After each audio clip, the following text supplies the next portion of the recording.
anybody. I told them saltwater at some point in time today, but I didn't say when. So we'll see who, if anybody, shows up.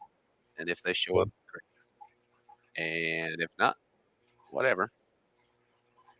So I got my saltwater tank right sweet. here. There's one of them. I barely fired up the lights though, so stuff's kind of barely coming out. I How many think saltwater tanks do you have? I have 3 with life forms in it right now. I have 1 with nothing in it, and then I'm gonna be starting up a 5th. But then one of them will be taken away, so still 4, I guess.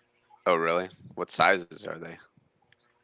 I got 2 13.5 Evos, my 40-gallon in the living room. Hmm.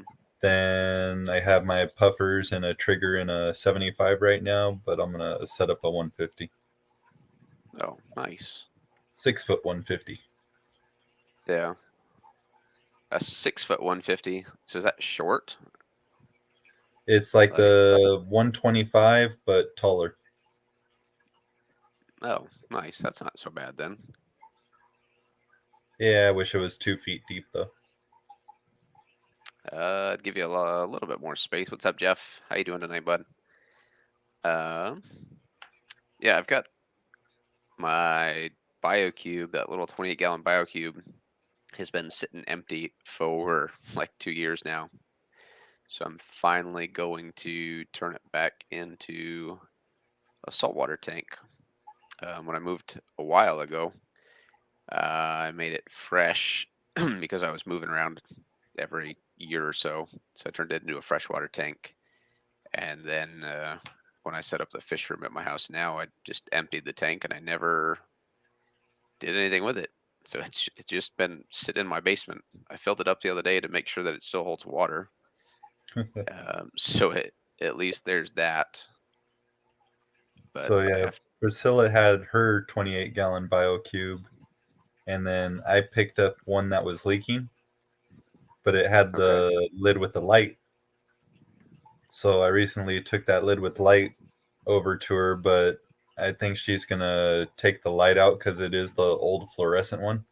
Yeah, that's because And those lights were crap that they put in those old hoods when they first started coming out with them because it was too, at least one I have, it was two compact fluorescents, like one white and one just straight actinic. really, this one Yeah, was weird. It was like one long tube going back and forth, but it was like wait, white and then actinic. huh? But it actually produced a lot of light.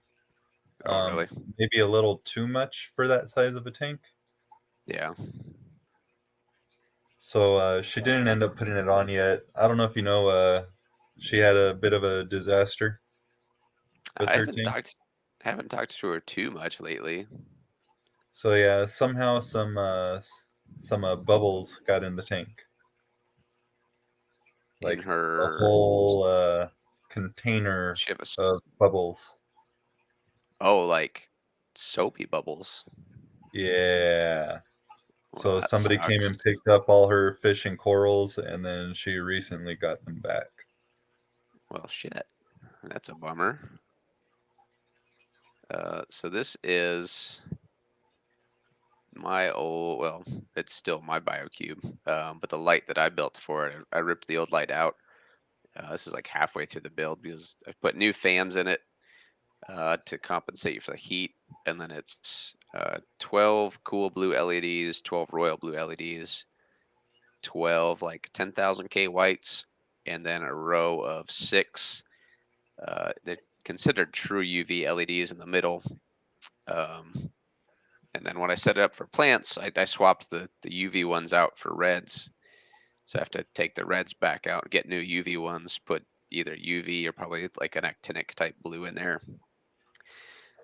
But the whites are on a channel, the blues are on a channel, and then that center strip of either the reds or the UVs are on a channel. So I run them all off a little Arduino, like I don't know, it's a little tiny All right. programmable card, so I can ramp it up and turn it back down. I've never actually checked the par, but they're all 3-watt LEDs. They're all not Philips, Cree.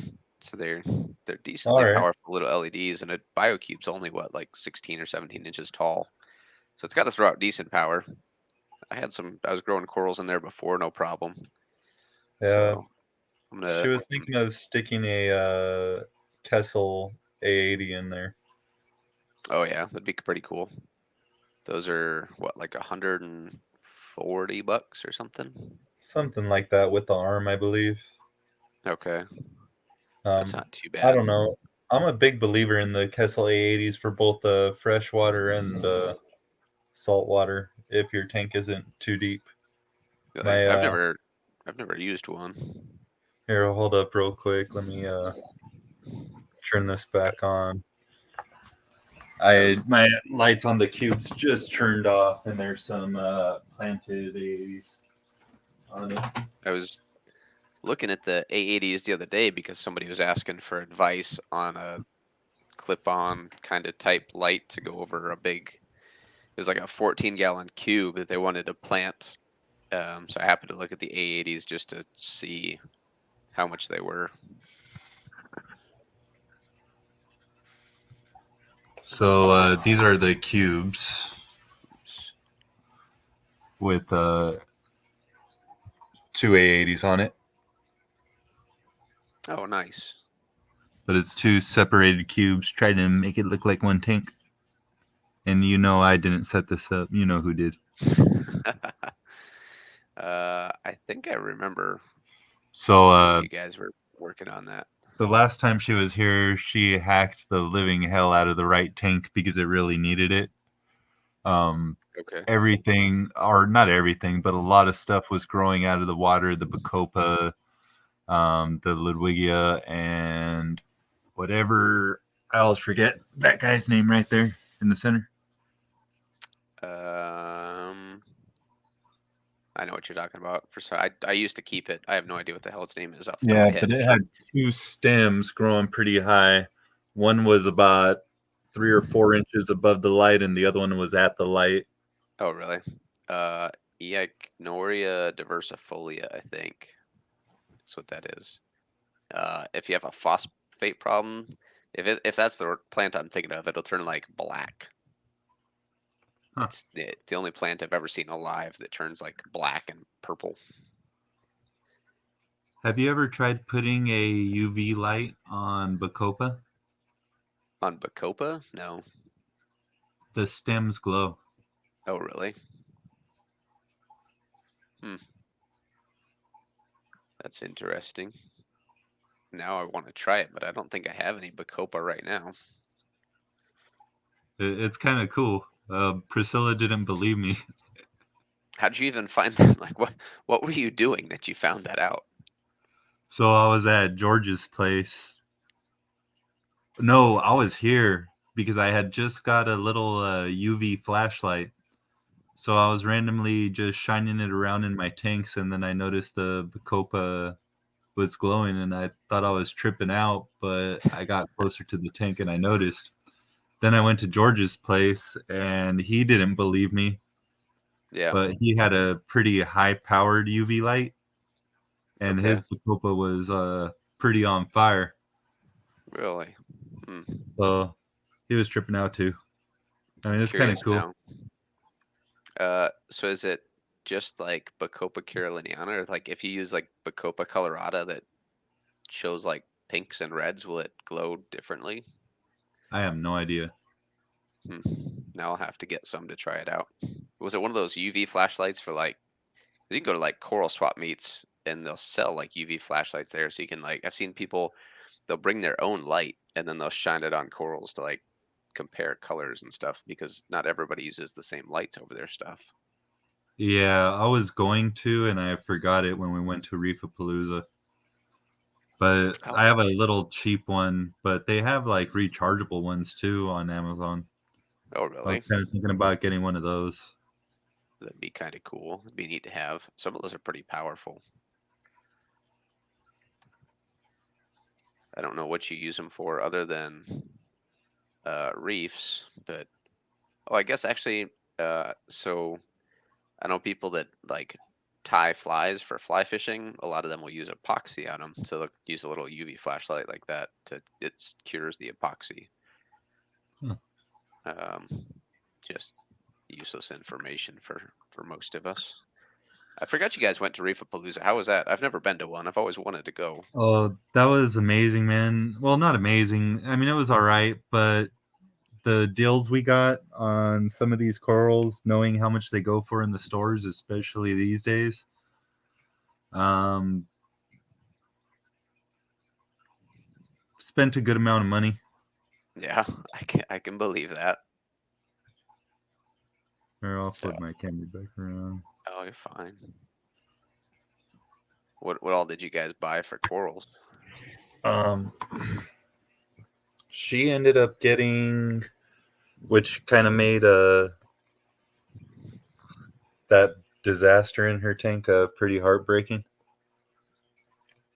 She ended up getting a bleeding apple scully, or Ooh, at least I think it was a bleeding apple. It might have been an mhm, ultra. yeah, I don't know. Either way, it was like $150, yeah. That and they make go for at the size she got it probably like 350, 400 in the store. Jeez, I would cry. I'm not even kidding. I would cry. Oh man, um, yeah, I was Ooh, pretty glad that somebody was able to come and rescue a lot of it, but it's made her make a decision to set up a couple evos oh as really? so she just bought an evo I think today. Really? That's What gonna size be was the set up saltwater soon. tank that she had? It's the 28 BioCube. Oh, okay, so the same size. That's the one No, that she had that, or well, the the same size evos as the would one be I like have. half the size. Oh Yeah. yeah, and then that's the Uh, same size I have outside. It's just that one had a leak in it, so haven't resealed it. oh, yeah. The I plan was when was I going was. to be to have her peacock mantis in one, and then Mhm. have my smithy mantis in the other. But Oh, then both of those have been gone. So God, yeah, that's been a while then. Holy smokes. I haven't really talked to you guys too much lately. I mean, Davo's always busy with work, and you and I are on opposite time schedules most of the time. yeah. Uh, yeah. Last time I was out at Jesse's place. I He's got a little saltwater tank set up out under his patio there. Oh, does he? Yep. Nice. And he had some. I think he had a pair of clownfish in there and some other stuff. What the hell? Yeah, in this tank right here, I have a Watchman Goby pistol shrimp combo, Okay. and then in the other Evo, I don't have anything right now. That was when I was gonna. We had went out to the beach and found some rock flower nymphs Oh, really? and did something I shouldn't have, and kind of and decided to go pick up an Evo and set it up right then and there to try to start a tank of stuff we could find local. Oh, really? Yeah, but I think we've scratched that idea, and I'm going to use it as a QT tank There you go. because now, I mean, I got rid of all the Aptasia and everything in this Evo, and I noticed there's Okay. Aptasia again after Reefapalooza. Perfect. That's a So yeah. headache. We were talking the other day about it was like I was streaming the other night. I told you about that. But we were talking about Aptasia, and I don't know if they still use it anymore, but they used to have like people would like use a needle to inject like lemon juice or something into them to try to kill them. I've seen people use laser beams, What? all kinds of cool stuff. They use like lasers, yeah, all kinds of weird stuff like literal like tasers. Like if you take a couple wires and use like a 12-volt little power transformer and zap them, supposedly it's supposed to kill them without you know, killing everything else in your tank. So I don't That's know. pretty crazy. I've never tried that. I don't know. I'm But more the type that peppermint shrimp are pretty cheap. So I'll go buy like 4 or 5 of them and throw them in the tank and hope for the best that they get rid of the tank before my pistol shrimp kills them all. yeah, I mean, I was just like, I don't know, peppermint shrimp are only like $4 or $5. Yeah, They're not too exactly. bad. And Like, if I don't see any aptasia anymore, I can move them over to my other tank. So yeah. Otherwise, we talked about using like Bergia nudibranchs or nudibranches or whatever to supposedly they're supposed to eat aptasia, but I've never kept one myself. yeah, but all the different nudibranchs eat different things, Yeah, and most of them are like unknown what they eat. And then like once whatever it is they eat is depleted, they just die. yeah. That's like we were talking to. I was talking to Gina, because I had remembered that somebody I was talking to one day. They ran a pet shop and they kept buying chocolate chip starfish because there's like a shrimp or a fish that like only eat chocolate or like only eat starfish, and chocolate chip starfish are pretty cheap. Yeah, Gina said she thought I was talking about the harlequin shrimp, but I don't know for sure. I didn't look into it too much because harlequin shrimp. I don't Is that it? know for sure that it's harlequin shrimp, but I don't remember which one it is, but I know what you're talking about. yeah. There's So been a few apparently, things I've really wanted to get with saltwater, and then been shot down really quick with a tiny bit of research, yeah, finding out, oh, yeah, it'll die once that's gone, or I spend a ton of money. Um, like, I am until we eventually get a 125 setup for, I don't know. I don't know how long I'm going to want it set up for. Probably at least 2 years, dosing pods in it like crazy as much as I can yeah, before I get any more dragonets or yeah. mandarins. I kept Scooter Bunny for a while, and I never had any problems with him for like the first 6 to 9 months, and then I think he just disappeared. They Uh, go for a little while and then all of a sudden they just just decline. yeah, just belly up for some reason. I don't know. And Unfortunate. I usually have a snail or something in my tank, so I never find any bodies. Yeah, that's how that goes. So apparently it is harlequin shrimp that eat starfish. I guess they like to eat the tube feet of starfish, which that's kind of crazy. That's what Priscilla should do an art, a drawing of, is a harlequin shrimp. That would be pretty sweet. Has she had much time to do art stuff lately, or not Not at really? I all. haven't. She's been so busy that I haven't really talked to her. I mean, I've talked to her about as much Yeah, as I've talked to you, to be honest. when her boss goes on vacation, she's pretty slammed at work. Speaking of the devil. God, were your ears burning? Holy smokes!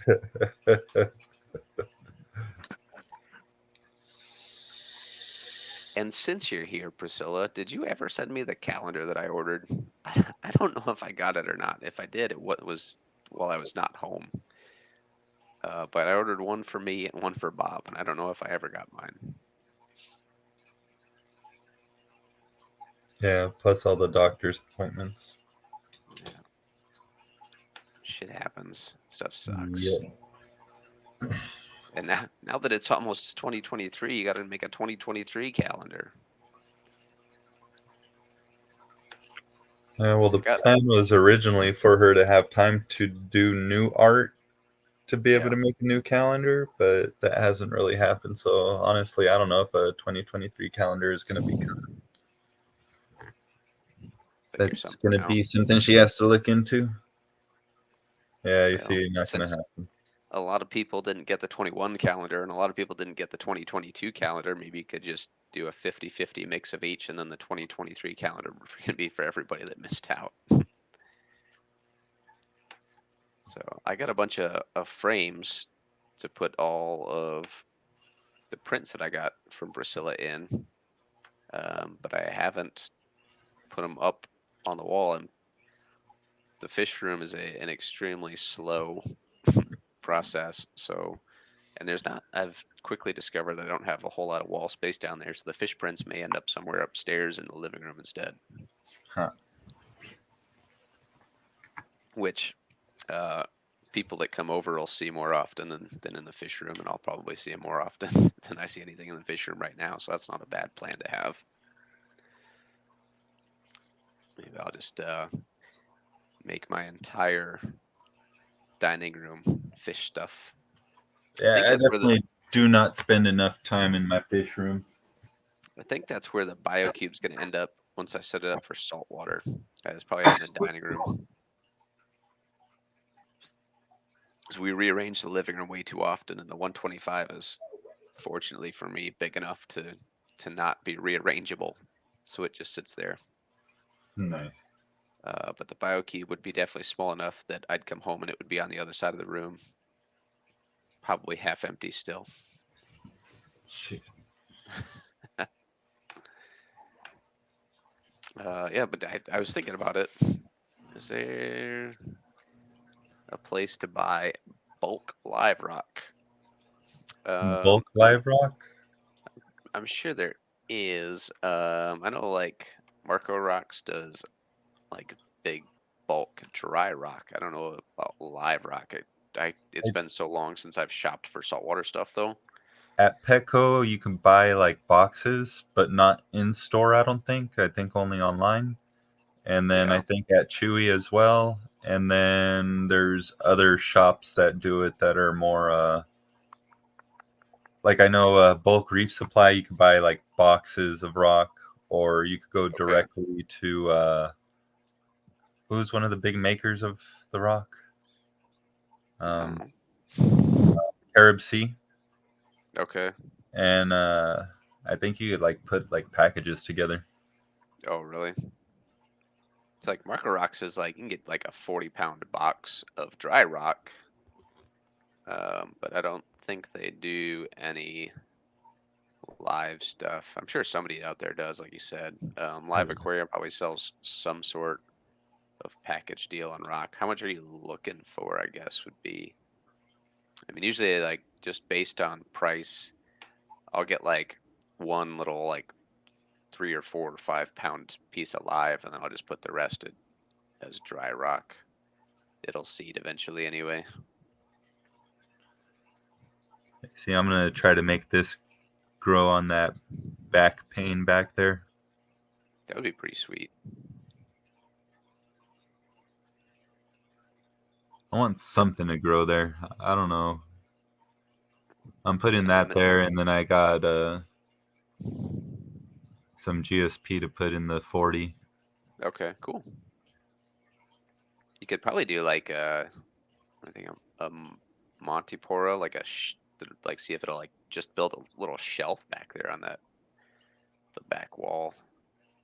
Huh. When my That'd be BioCube was cool. up, I was getting Yeah, but eventually I had a bunch of just pink coral and algae on the back of it. So, but corals are cooler. yeah, I don't know if I want to do a Montipora though in Evo. It might be too small of a tank. Priscilla's friend has an Evo with quite a few corals in it, and he said he has to do 2 5-gallon water changes a week Really? just to keep up with like the calcium and stuff. No shit, huh? I have one like it's been kind of warm, so my Dunkins aren't doing too hot, and then I have a couple rock flower nyms that aren't doing too hot. Yeah. But then some other stuff just seems to be thriving. Like I forget what this is called. You can't really see it. Maybe if I take this off. Kind of saw it for a second. But yeah. That's very well. Yeah, Those this rocket power camera is anemones are super showing cool it though. even with these things. Do you have the Orphic filters? Is that what those are? Or is it... I tried using it's a Polylab filter, Oh, okay. The camera just but it keeps doesn't switching work back too and forth well on with the. Yeah, you can see some of the colors better without the filter. it. Mm-hmm. It just keeps adjusting. But yeah. Is that like a candy? I don't know. It's soft. It looked like a candy cane for a minute. What's on the bottom of the substrate there? Oh, this is a fox coral. A fox coral. It'll come out more. Like I said, I really just turned on the lights, so Okay. it expands to like 3 times that size. Oh, Or nice. the Okay. polyp, whatever you want to call it, does at least. It really comes out. Kind of looks like almost like an elegance. Just has like big polyps instead of like elegance or like big wavy. Oh, hold up. Let me go show you my elegance I got in the 40. It's kind of big for the 40, I but was gonna say I've seen them get pretty big. I've never kept one myself. I've always been afraid. I saw it and kind of had to get it Oh, they're super because, cool. like I said, the goal is going to be a 125.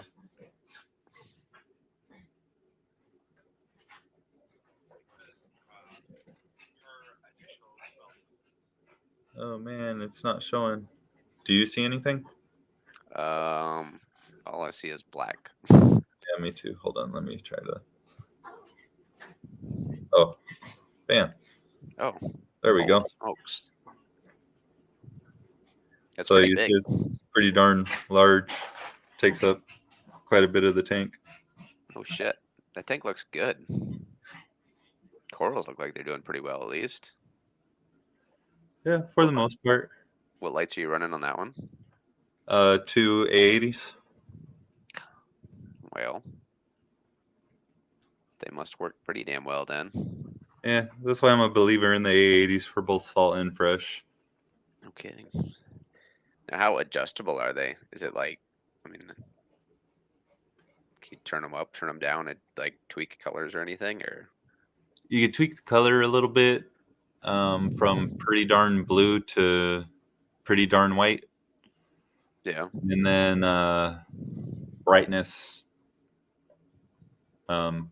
goes pretty low and pretty bright too. oh, that doesn't seem like a bad deal But for $140 or whatever they are then. yeah, I mean, if you really want controllability with the app and all that, I'd say go with the primes. Yeah. But you just don't get this with the primes so much either. Oh, you can't really see. Yeah, you can't really tell too much, but you see that shimmer Yeah. when you're chilling out watching the tank. That kind of really makes a difference. It sets the mood. What do you have in there for fish other than a pair of clowns? I see like a I little have dotty this back. a-hole of a dotty back, I thought that's what it was. and I am growing out a hawkfish in here. There he is, chilling Oh, out. nice. Obviously, those are reef safe then. I wasn't sure if they were or not. He hasn't been bothering anything lately, Yeah, at least that I've nice. seen.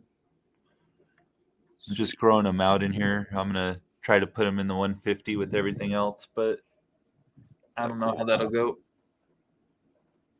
because they Nice. get to be little terrors. I'm almost thinking of keeping him in here and just making this a tank for a-hole fish. Well, you've got two of them in there, 50%. Well, the clowns ain't all that nice either. What kind of clowns are they? Just Ocellaris. Oh, okay. That's what I had. And but my female, I bet my female was 4 times the size of the male. She was gigantic. It was probably one of the bigger Ocellaris clowns I've seen, like in a tank. I don't know how it got so big, but the male was tiny. They'd spawn pretty regularly. Uh, Sometimes they go to the bubble tip nymph Sometimes they're with the elegance, and sometimes they go to the Ghani. Really? Yeah, we were talking Yeah. about that. Somebody asked when I was streaming the other night if you had to have an anemone for clownfish. It's like, oh, so I've seen them host torches, frog spawns, uh, all kinds of different M's. There was somebody, Priscilla knows who it is. I forget his name, but he's in Colorado. Reef Builders wrote an Oh, article about how he believes that clowns would rather host something like an elegance over an anemone. oh, really? God, Take me down. what's that guy's name? Is it Jason from Reef Builders?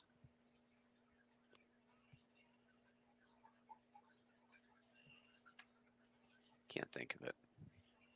I know who you're talking about, but I cannot think of that dude's name. Priscilla would know. When she's driving, she can tell us. Done, or when she's done driving, she can tell us. Jeff, I think. Jeff Adams. Jeff Adams, that's it. Jeff Adams is right. Now I remember. I was gonna say I follow him on Facebook, but I could, or I might have him on Facebook too. But I know I have him on YouTube. Yeah, I hope to be able to visit his shop before Priscilla moves out of that place. Jake Adams. Jake, is it Jake Adams? We're getting closer. She says Jake Adams, Oh, unless she mistyped because she's maybe driving. she does. Jake Adams looks right. Yeah. That's it.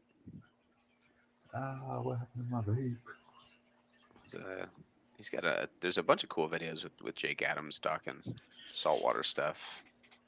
So I actually, like, I've been out of saltwater for probably almost 6 years now. So I'm like pretty much having to go back and like relearn everything. Like there's certain things I recognize and like I have like ideas about stuff. But it was like going back and learning all the basics and setting stuff up, and plus the technology now compared to the technology like 6 years ago as far as like lighting and skimmers and pumps and stuff goes, it's just completely different.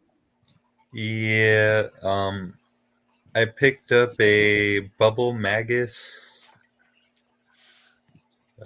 protein skimmer at Reefapalooza. Okay. That was my best purchase. I had a Instant Ocean protein skimmer on the 40 because I Okay. already had it, Right. and it went out, so I wasn't running a protein skimmer for a few weeks, and I did see stuff not being too happy. But I picked it up for I think like 120 or 150, and I think they go for 250. Holy So crap. Was it new? yeah, brand new. Wow. Damn. So My God. I'd say those reef shows are definitely a place to go to pick stuff up if you can. Yeah, that's a steal. They don't always sell everything. Like this one shop looked like it seriously bring one of each model of the protein skimmer that they carried. Okay. And I just asked them if they'd sell it to me, and they're like, "Yeah, sure." Sure. All right. I think I got a pretty good deal on it. Oh I was shit.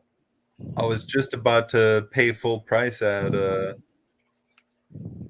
why am I blanking on their name? Bulk Reef Yeah. too. Yeah. So So when I started in saltwater, it was like 2012. I picked up a 72 Bowfront from a guy that was set up with like kind of a prefab sump. I can't remember what brand it was, maybe like Eshops. And then it had like a Coral Life. Like technically, there's a hang-on back skimmer, but I just ran it in the like actually in the sump. But the skimmer sucked. It barely did anything. I'd have to skim wet, like really wet, just to try to get anything out of it. And then I had two 250-watt metal halides over it, and then I sold that setup because I found a deal on a 750. It was a 750 Uh, I kept the two 250-watt metal halides. He had two T12 VHOs in it already, so I kind of ghetto fabbed those into the canopy they had over it, and then it was like an older model reef octopus skimmer with a 40 breeder underneath. So it was quite a bit of an upgrade from the 72. And then we decided to move, so I just sold it and I moved some of the stuff into the 28-gallon BioCube for a couple of years.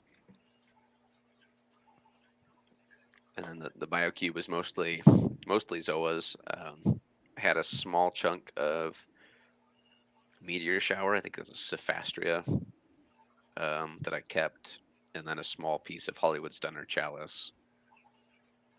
And they survived. I've got a little, just like one of the little air-driven kind of protein skimmers that are designed to fit in the back of a BioCube.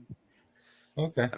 I don't know if it's particularly effective, but for like $30 or whatever, I was like, oh, we'll try it and So the one see what Priscilla happens. had worked for her forever.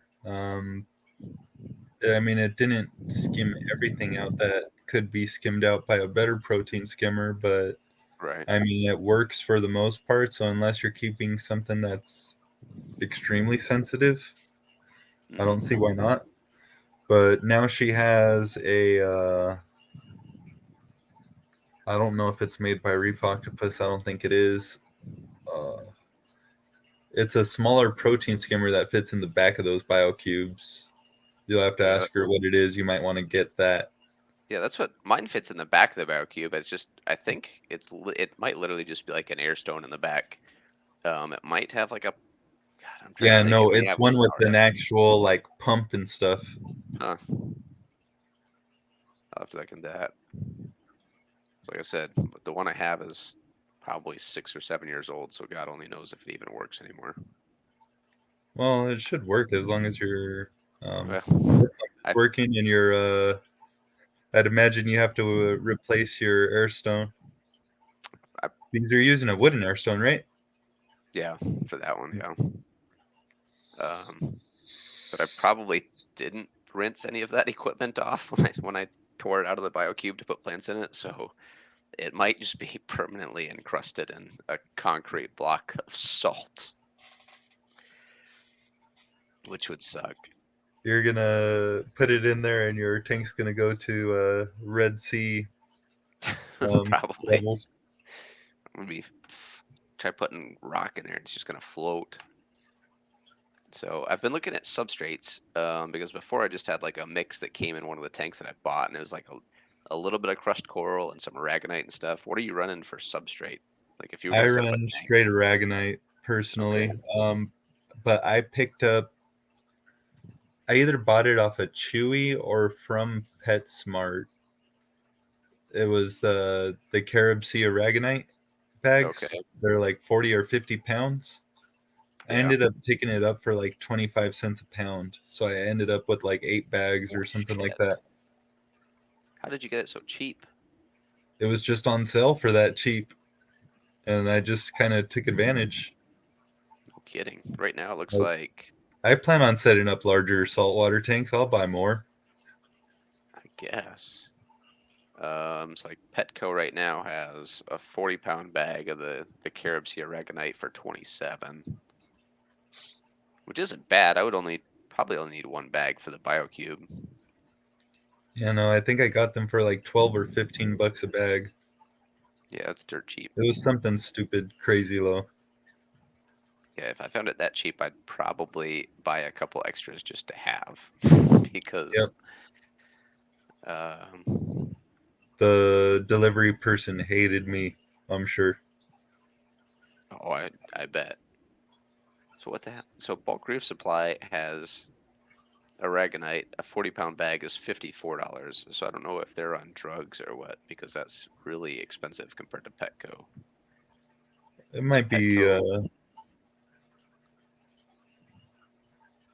I'm trying to see if there's a difference in it. It looks like the same bag. they're just very expensive with No their kidding. shipping and stuff too. Yeah, like Petco, I could just pick it up at the store and not have to worry about shipping or anything.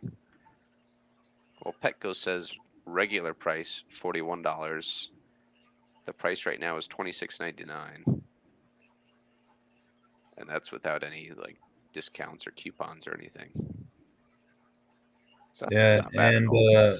you'll have to ask Priscilla, but if I were you, I would get the if it'll work, get Vital Care for Fish. You pay like I forget, maybe like $5 a month or something, but What you get like I think 10 or 20% off of stuff on top of your like rewards program and all that stuff too. is that just through Petco or is that? Yeah. I've never even heard of that.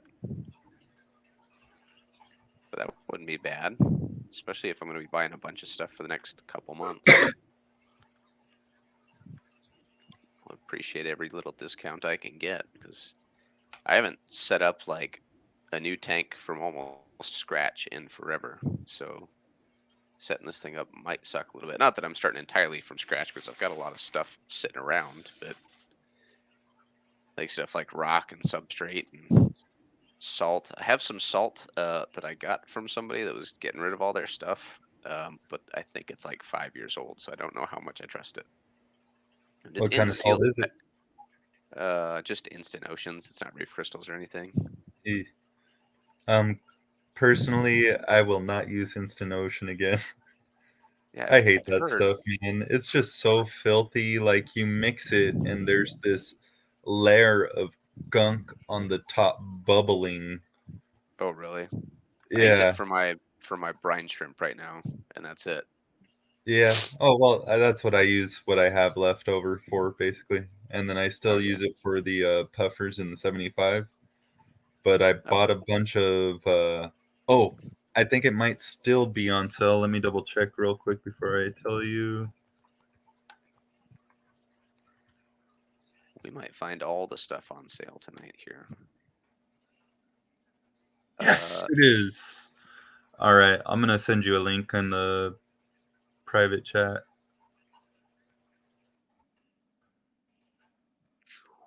because it is one dope sale. I bought either 8 or 10 bags. really? Oh yeah, because I plan on setting up that 150. Yeah.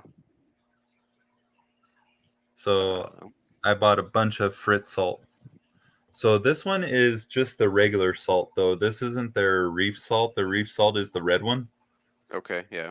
but this would be better than the reef crystals in my opinion of the Instant Ocean. It mixes pretty dang clean. And if you have to do a water change in a pinch, you could mix it vigorously with the pump for like 2 hours and it'll be Okay. ready to go. I mean, So in a pinch. Not ideal, but yeah, yeah. you're not like waiting overnight, Yeah. Still better to wait overnight, but right? like I said, a pinch is a pinch. Oh shit. So I'm looking at that aragonite right now, and if I get 2 bags at, it says it's on sale for 27 a bag, 40 pounds. It would be $54 shipped, which works out to 67 cents a pound. That's not bad. That's I not might bad just at all. order. I might just order that tonight, and then when I get home, I'll be like, "Oh, hey, weird. I don't know how this showed up, but I'll take it." Holy crap, that salt's half price, dude. Yep. That 15 would last, bucks for a 50-gallon bag. and that would last a long time on my And BioCube. this salt mixes consistently to 1.022 when you follow Nice. direction. Yeah. Say, why is it on sale so cheap? I don't know. Honestly, I thought they were going to get rid of it, like phase it out or something. Yeah. I wonder if it's just if they've got a warehouse of old stock, or if Fritz is changing the packaging, or what. I don't know, but I mean, when I'm my not gonna salt came complain if in, it. I was shaking the bags and it seemed good. It wasn't lumpy or anything. Yeah. I mean, you're using that on that 40 that you were showing me a minute ago, so I imagine it's probably No, the okay to 40, I am buying a box of the red Okay. RPM. So if you wanted to do that, I get it from saltwateraquarium.com. Okay.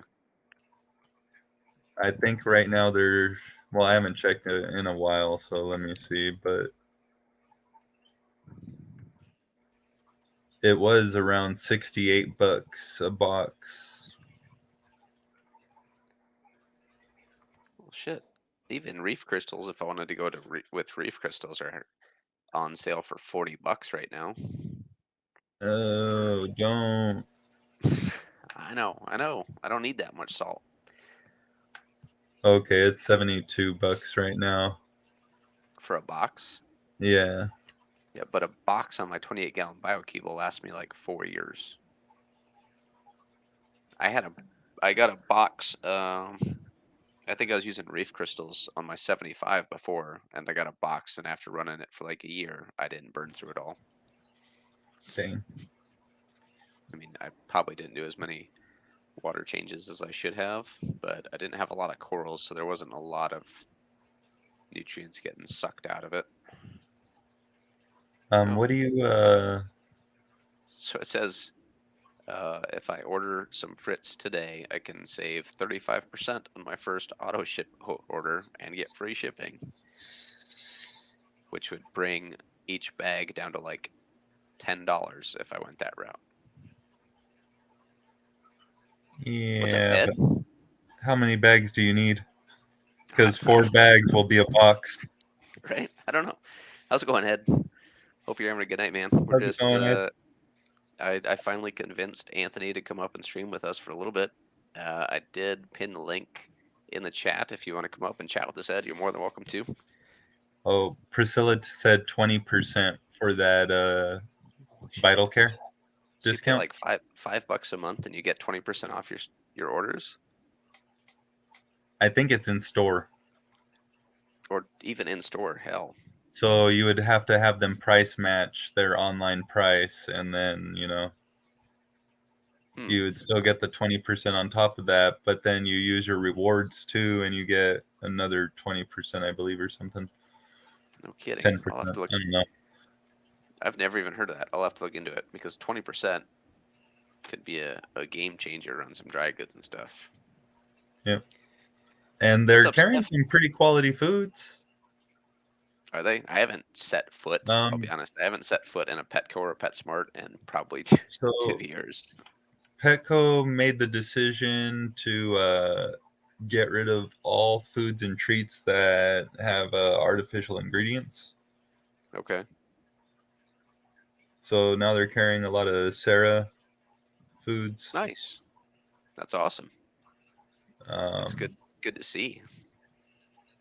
Like I said, I haven't been in one in forever.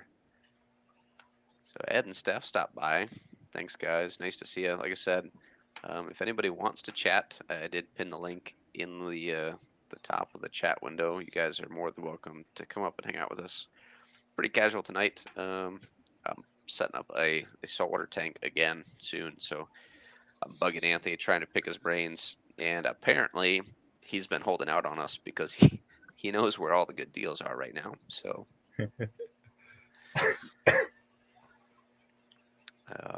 but I will have to order some of this Fritz because $15 is, like you said, that's a steal. I will. oh, it's cheaper than the Instant Ocean stuff and far superior. It's not a like Tropic Marine, but I mean, do you I want to pay 200? What is it? no, $200 for a bucket? not a chance. I know a lot of people run, like you said, run the Fritz Red, which seems to be pretty solid. But for the price of the Fritz Pro that you sent and what I'll be using it for, that should work more than well enough. Uh-oh. What do we have here? Hello.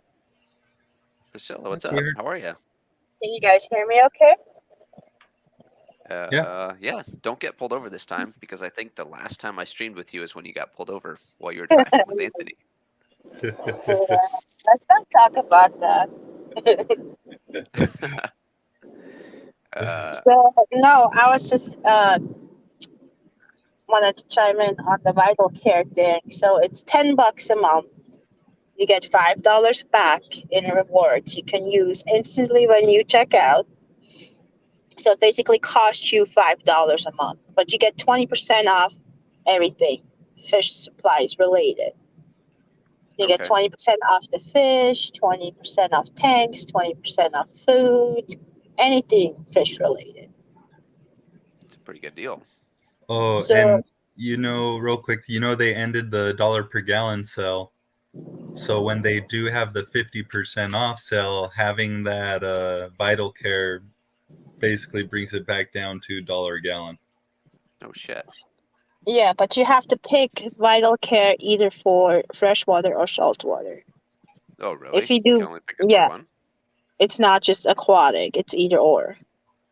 Um, But you can also get vital care for like your cat or dog, which it's $20 a month, but you get $15 back in rewards. And you get 10% off your cat and dog food and free vet exams and everything. Right. I So mean, it basically is like a Sam's Club membership for Petco, and Petco does it so you're committed to shopping with them and not going to the competition, basically. well, I mean, if like for my dogs, if I pay 20 a month and I get 15 off, $15 plus 20% to use on food, that'll Uh-huh. that'll pay for itself every month when I buy one bag of food. Yeah, I mean, if you spend more than $50 a month on food, you get your money back you spent already. Nice.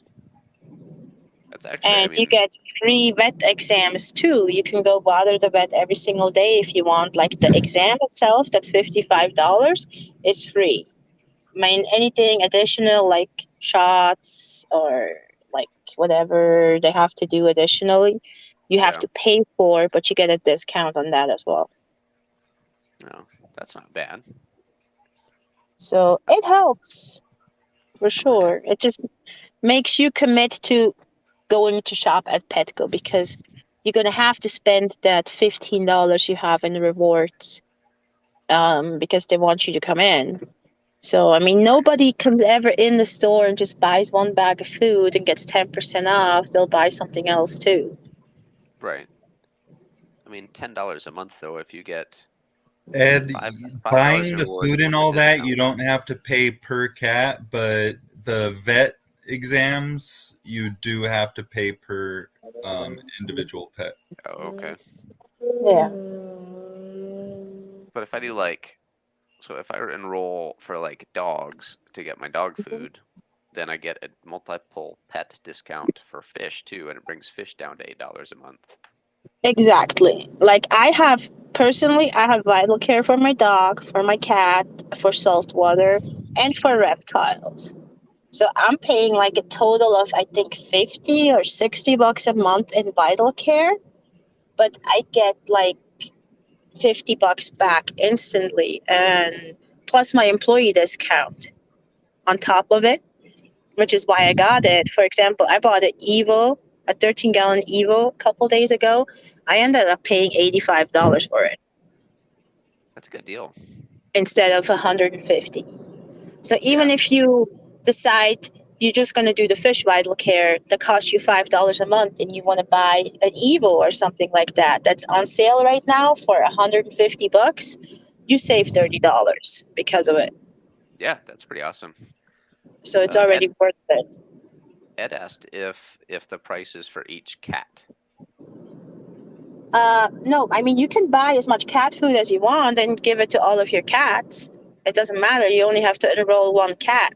You just get 10% of all the cat food. Plus, you get every 10th bag of food for free as well.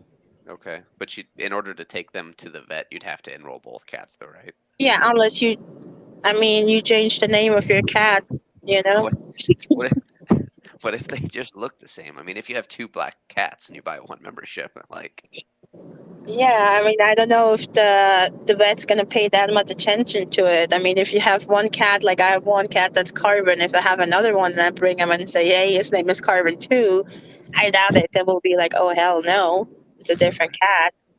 You it's know like what I Ed mean? Ed said, "What if I take the cats to 2 different stores?" Yeah, you can do that. So like, if you enroll, is that like for any Petco, or like you don't have to go to a specific Petco, right? When you enroll, you pick your closest Petco as your home base store, basically. But you can go to any other Petco and you still get all the discounts and all that stuff. Oh, okay. So like, if you were on the road, like if you traveled and you took like your cat, your dog with you everywhere, like that would work out pretty well, because like if you're on the road, you don't have to pay some crazy new vet fees because you're taking a new animal to a vet they've never seen before. You just show up to Petco and you're like, hey, As long as you bring your cat to a Vetco, it's fine. okay, Yeah, the only issue might occur when it comes to records like vaccinations and all that. well, is that Yeah, stuff like all online now? pretty much. I mean, the vet will have records of your cat's last vaccination. Hmm. So if you go like, oh, this is my cat, and it shows the cat has been vaccinated 2 months ago, and you try to get it vaccinated again, they might be like, no, you know. Right. Yeah. That's not bad though. Like I don't know. That sounds like off the top of my head, that sounds like a pretty decent deal. But I mean, me as an employee, I even got it because I save more on top of my employee discount already. Like I get 20% off most of things as an employee discount. So I usually get 20% off, let's say on fish, like on the Evo, there was 150. I got 20% off because I have the fish vital care. And then I got another 20% off of that because of employee discount. Plus, I was able Okay. to use all my pals rewards points I had, regardless of from what vital care it came from. Okay. So you just got a stupid cheap Mhm. Evo is what Yeah. happened. Yeah, I It's mean, it made gets the cheap to dog the and point. cat food so cheap to where, I mean, not feeding them like that fresh food, but feeding them a lot better food than they were eating before. Yeah. I mean, you can pay the same price and get way nicer food. Yep. Yeah. How have I not heard about this? And like I said, Petco, I've worked for the other big box store before as well, but Petco has made the commitment with cat and dog food to not carry any artificial ingredients or flavoring. That's why you don't see any like Fancy Feast or Purina One, that kind of stuff at Okay. Petco. Sad. Like that's what Anthony was saying earlier. So he said like they're starting to carry like a lot nicer foods and stuff. Oh, Just like nothing feeding poisonous. dog food. Like before, I was feeding this dog food from a like a animal feed store, Okay. and you could smell the difference Oh, in the really? quality of the food. Like, I'm Huh. not saying it makes me want to eat it. Like, it doesn't smell like that, but as far as just smelling the difference in the two foods, you could definitely smell the quality difference. Really? Hmm. That's kind of cool.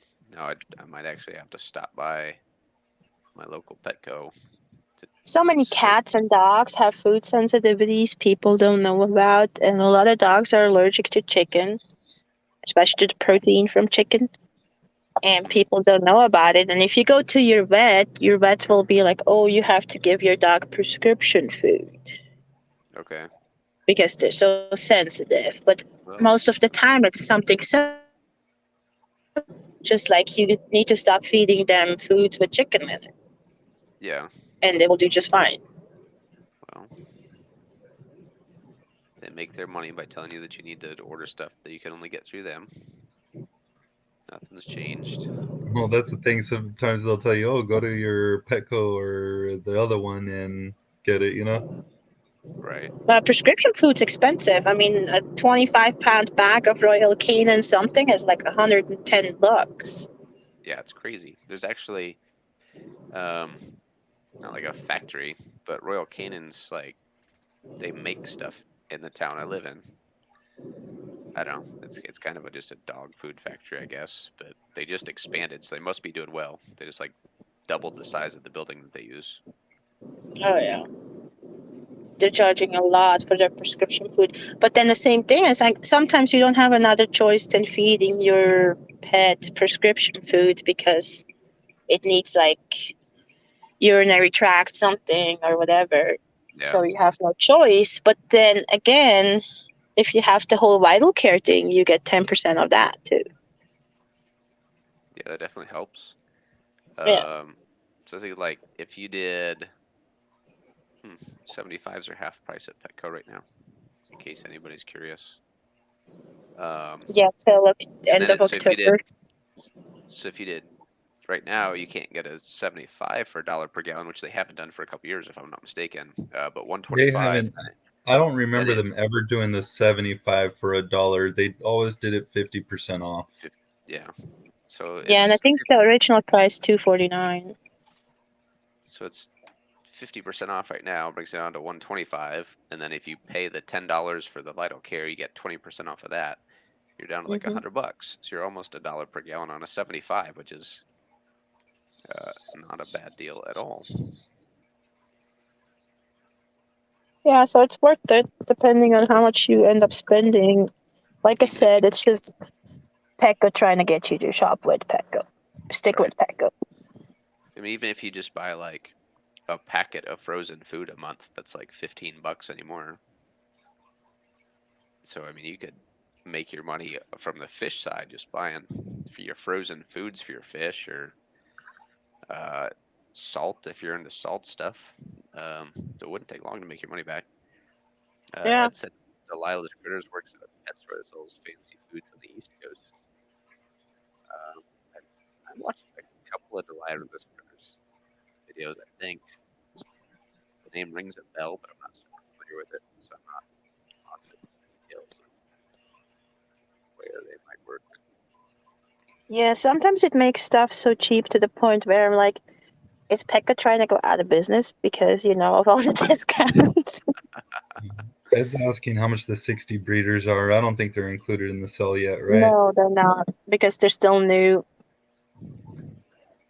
And then the same thing with the 60 rimless Aqueons. Exactly. That Yeah. one's not on sale either.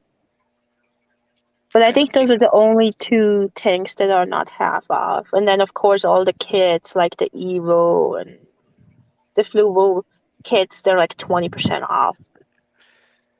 Ed says every time he goes into a Petco, he drops your name, Priscilla. I don't know if she's high enough up the chain just yet, Ed, to be nationally recognized, but you can keep trying. You can try, but you probably have to shop in my territory or my district. Then yes. Even when she is up there and high enough recognized, the lowly employees are not going to care who she is. Yeah, they probably would want to avoid me. Like I've had customers drop executives' names. Like I do not know nor care. Right? God. All I know is he's one of the mother bleepers making all the money, and he needs to learn to kick it down. Exactly. So I hate your friend. Are you still doing power line work, Anthony, or what? AT&T. Okay. I knew you did something with cables or wires or you like to climb big tall poles. No, I really don't.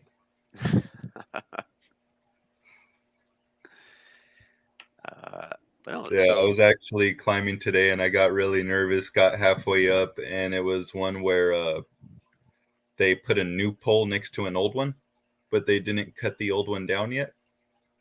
oh really? So I got halfway up, and my belt got stuck, so I couldn't go any higher. Whoops.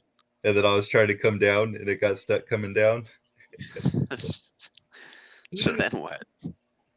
Call for help. Well, I got down to like 10 feet or so, and then I free climbed the rest of the way down, and then kind of grabbed it off.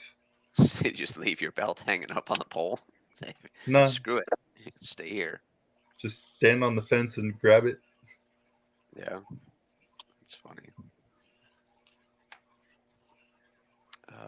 So now I'm trying to talk while I'm looking at saltwater stuff because apparently everything I need is basically on sale right now. So Well, so the thing is too, when you go into a Petco and they have a fish section where they carry freshwater and saltwater, they will be able to special order things for you fish-wise. So just make sure, like, find the aquatic specialist that works there. If he's not there or she's not there that day, come back whenever they are there.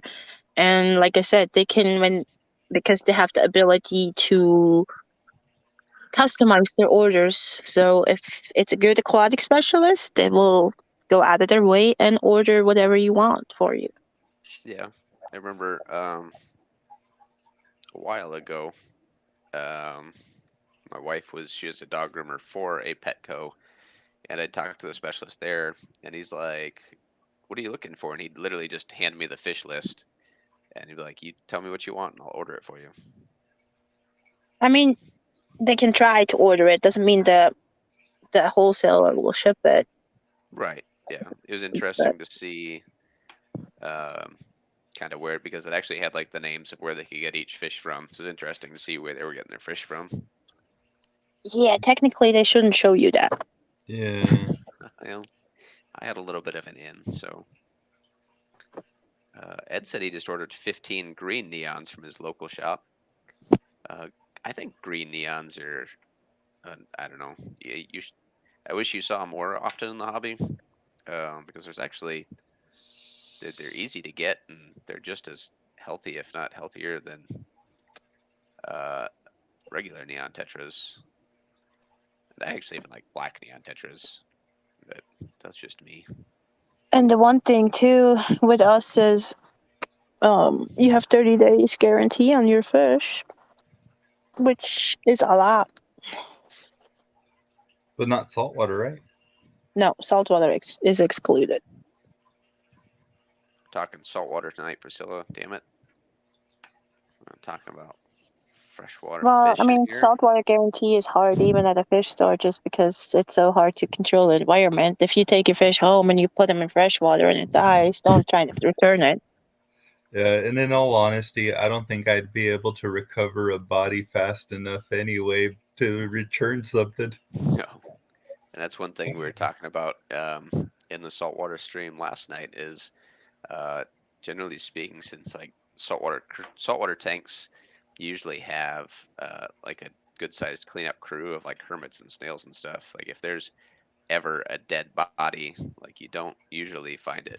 Like you just don't see the fish anymore. It's not that you know it's dead because you found the body. You just don't see that fish anymore. Especially if you have any Nasaria snails. Those are little savages, is what they are. Oh, I love them though. They're so cool seeing them with their little thing coming out of the substrate just like this. See it going. Right. Shanna's here. 503 Aquatics, hanging out with us on a Saturday night. We're talking saltwater, Shanna. I think everybody, like as daunting as it can be, everybody should keep a saltwater tank at least one point in their life. If you're into keeping fish, you should at least try a saltwater tank because a lot of people are afraid of it. And yeah, there's a little bit more to it, but it's a nice challenge, and it's something that obviously there's things you can't replicate it from saltwater in a freshwater tank, but saltwater you just have like I don't know. There's a lot of different options without needing a lot of space because like freshwater tanks, like generally speaking, like you're limited based on your variety simply due to the fact that there's only so many fish that can fit in smaller tanks. But you can make a tiny little saltwater tank and you can fit a ton of different corals in it. Maybe not all at one time. Yeah.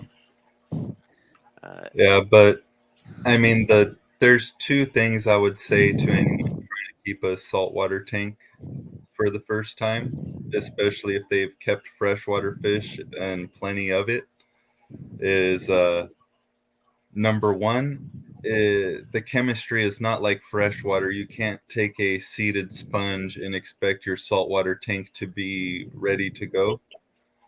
And two, the life forms in saltwater are can be a lot more territorial. So like my tiny little dotty back, that little 2-inch fish can terrorize my whole 40-gallon tank.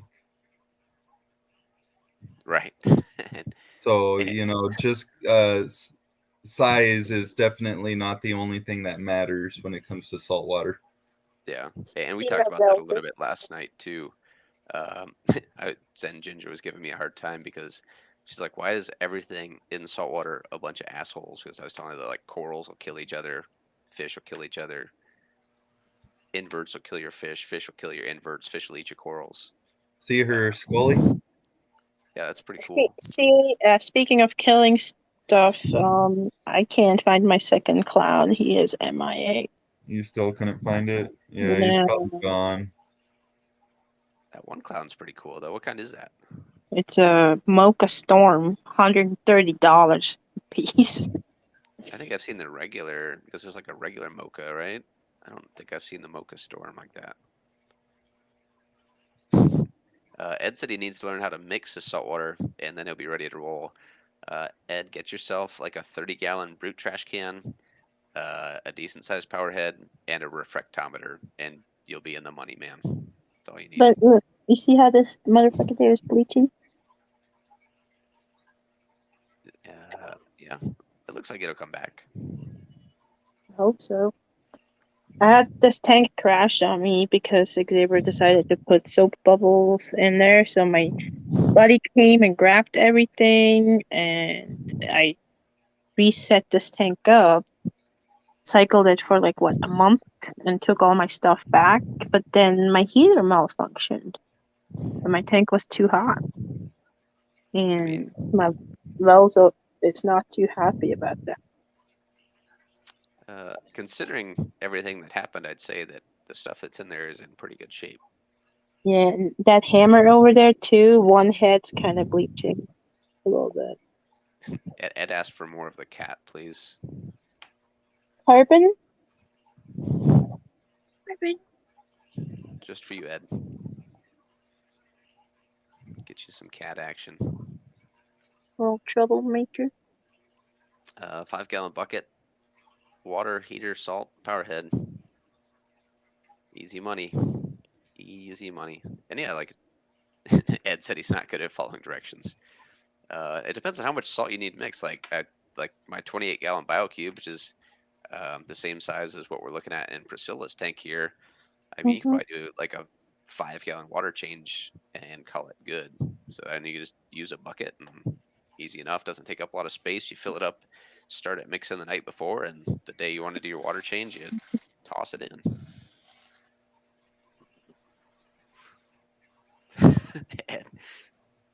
Ed likes to add too many things to what he's baking. That's okay. That's how you find out new things. Unfortunately, with salt water, you don't want to try too many new things when it comes to actually mixing up your water. You know what was the sad thing too about the whole bubbles in my tanks and stuff? I bought this Scully and this Velzo at Reefapalooza in California. That's what we were just talking about right before you jumped on. And how much did I spend on that? I mean, you don't actually have to tell us, but you can. Well, No, one each. I think it was like, the Scully was 150. yeah, but so it was for the Velzo too. So I spent $300 on 2 corals. Had them in there. The other corals. Yeah, no, just spent $300 on those 2 corals. Had them in there for a week. They were doing freaking fantastic, looking great. And then the whole bubble situation happened. Yeah. She was even feeding them. They were eating. Damn. Shanna said she's got a 20-gallon cube. Let's see it then, Shanna. The link's in the chat. Let's see what you got. That's what we're here for. Let's talk about and check out some people's saltwater tanks. Oh, and then my car crapped out right after that. That's problematic. And yeah, it had disaster after disaster for a bit. Sounds like Ed said he's got a trash can, a power head, some salt, and RO. So what are you waiting for, Ed? It's easy. Mix it up, and then literally just like mix it up, fill your tank, add some rock in there, and then let it sit for like a month and just don't do anything. And then slowly start adding more crap in there. So I should have filled up my BioCube with some sand and rock and some salt water. And I say no corals for at least 4 months. 4 months. That's if you read. I've listened to Tony Vargas talk a couple times, and he's like 4 to 6 months, like pretty much just sit and wait. It Like, depends on what you get. That's why I say minimum 4. I'm done trashing corals because I'm being too impatient to add them to a new tank. Yeah. I would say you can get something simple after 2 to 4 weeks. Something like that's bulletproof, like a Duncan or something, just to slowly establish it. I killed a 10-headed Duncan, so I would not call a Duncan bulletproof. Granted, that was a long time ago, but that one hurt my feelings a little bit. I was gonna say a Duncan's hard to kill. Easy. Don't go talking crap. Mine might be bouncing back. Maybe.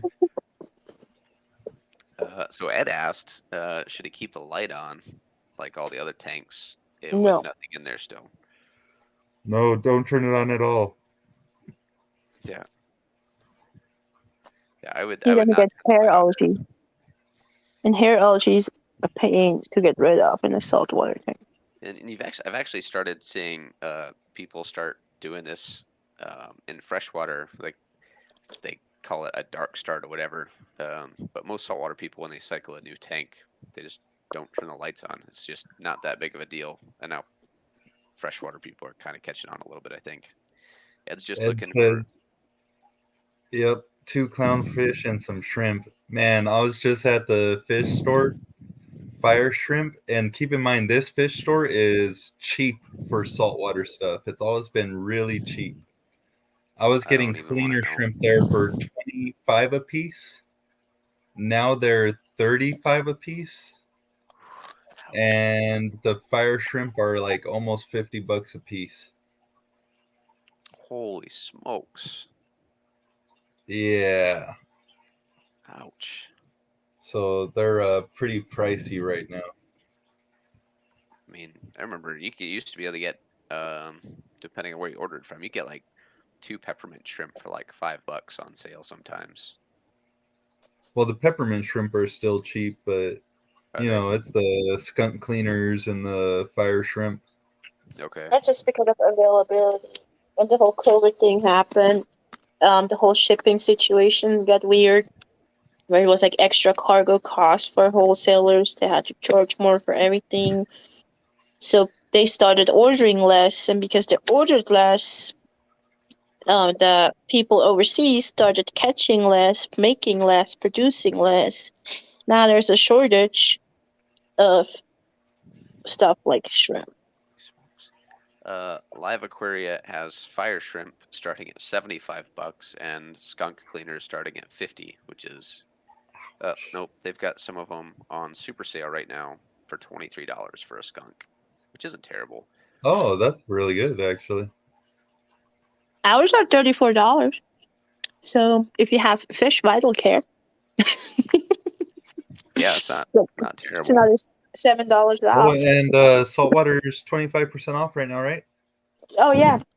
So right now we do have 25% off saltwater. I think only like till tomorrow, but you would get another. You get another 20% off if you have the vital care. Yeah. Ed asked if he's just swimming in the saltwater for 4 months. So basically, you'll add your substrate, your equipment, add your water, and then you'll add. To save money, I usually add mostly dry rock, and then I'll add like a small piece of live rock or 2, and then like an ammonia source, like a raw shrimp or something, and then just let it sit and build up a bunch of beneficial bacteria, and then maybe do a water change and start adding a few inverts or something. And I go the turbo start route now. That's true. Fritz Turbo Start is money. Yeah, that crap's literally liquid gold. definitely speed stuff up, and it's not that expensive either. Yeah, it's really not. I mean, it is pricey, but I mean, especially when you're an impatient person, that's the way to go. No, it's worth every penny if you're. I cycled my tank in 4 weeks using turbo storage. Yeah, it's awesome. It's surprising. I'd asked if you get the Vital Care deal if you want lizards, because I could tell Bob likes to shop at Petco. Yes, there's vital care for reptiles too. So it sounds like they'll cover about anything there, Ed. Yeah, that's why I'm like, are they going out of business? Am I going to have to go back to the competition because they're going to go out of business? Am I going to lose my job? Well, I was asking Anthony, I was like, are they clearing the shelves because they're bringing in a bunch of new products or what? Why is everything getting so cheap? And cheap's relative, I would say, but they at least are trying to move some product and get some sales spinning. They're saving that money somewhere else though, with like hours, employee hours, and that sort of thing. Well, I haven't seen any like self-serve, like self-checkout, net your fish kind of setups at any Petco or PetSmarts yet. It's not like we're not going like full automated like Walmart or something crazy. If they Nah, could, they would. the hours aren't there. You might have to wait 45 minutes for your fish to be netted. So really, all they need is a couple people to bag animals for people, or box them or whatever, and then you can do self checkout, right? Just walk up with your fish and hope for the best. Some people do self checkout. No, You know, not that they're supposed to. FX6, bye bye. Yeah, no shit. Some expensive pet like shear clippers, bye bye. Oh, I Right. recently went into Petco. I wanted to get these vitamins for my dogs, and they're kind of pricey. They're like $70 per bottle, and it said it had it. Couldn't find it. I went in a week later, and it still said it had it online. I found the empty boxes. Oh, really? Yeah, so somebody just straight up. Whoops. It happens all the time. Yeah, I'm surprised. Like, I don't know. You'd almost think that it would be worth them. Like, I don't know. Like taking like I would take like the power cord for like a pair of clippers if they weren't cordless, obviously. Like take the power cord out of the box and like when you go up to the front, you pay for the clippers, you get the power cord with it or something. I think usually they have you like take a ticket up there or something for a lot of that stuff. But It depends on how expensive it is, but often, like, when one of us goes to the bathroom, there is like empty boxes of like flexi leashes or that sort of thing there. Every once in a while, somebody goes at the emergency door exit. The alarm goes off. It's like, yeah, we have cameras in the building, just FYI. Ed, are you speaking from experience? Have you tried using some Selena music and got in trouble for it? Somewhat. Ed said that some people don't let you use their music, and he specifically pointed out Selena Gomez. So I'm just asking if he's got experience trying to play a little Selena Gomez action and get in trouble for it. See if this works. Stop this for a minute. Shanna uploaded. What's up, George? Hope you're having a good night, bud. Shanna uploaded some videos of her saltwater setup for us, and I'm trying to maybe eventually get them to play. My computer is moving super slow. So appreciate the patience. We're making progress. Uh-oh. Ooh. Shanna's got some clownfish too. I mean, I don't know that I know very many people that keep saltwater tanks that don't have clownfish, to be honest. I have a love-hate relationship with clownfish. Some are really nice and some are not. Shannon said that's a 20-gallon cube. Got some shrimps in there for you, Ed. A couple clownfish, a couple shrimp. What else is hiding in there? Let me see. Looks like an anemone up on top there. I don't know. A nice using for- clownfish sounds like one that's just not mature enough. Let's say clownfish are. So clowns, I mean, they're damselfish, so they're just natural assholes. I mean, look at their face, the mouth. Like, you know, they have a frown. They have the bee face naturally. Yeah, they're grumpy little bastards. That's for sure. Yeah. Let's see what else she's got. I've had a clownfish jump out of a tank because he was trying to bite me. Oh, really? Mm-hmm. I was messing with it, and I was just putting my hand on the surface, like half an inch off the surface of the water, and she hated me so much. She just went for it and shot out of the tank. Oh, this is what kind of bubble tip was it, Shanna? She's got some corals in there now.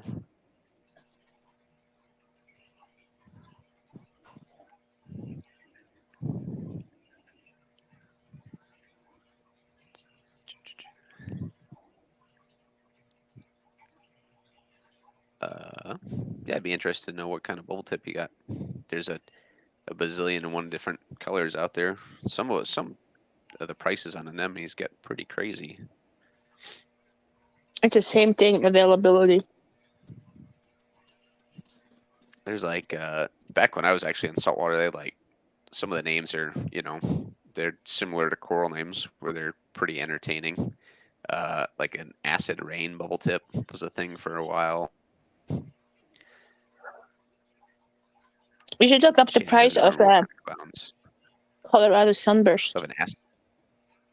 Is it pretty pricey? Oh no, Chicago sunburst. I think that was a little more rare. Yeah, I was gonna say I want the Chicago.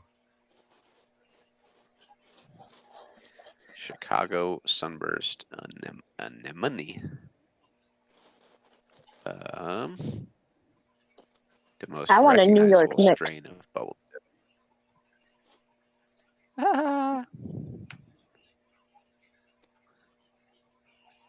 Looking at coral prices makes me cringe sometimes. Yeah, because they get pretty brutal. Uh-oh. I broke it. What am I doing here?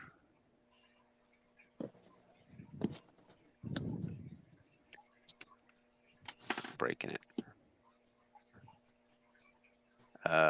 Like bounce, the price of bounce mushrooms, I haven't looked at them in a while, but bounce mushrooms for a while were absolutely ridiculous. They're not as expensive anymore because there's more now.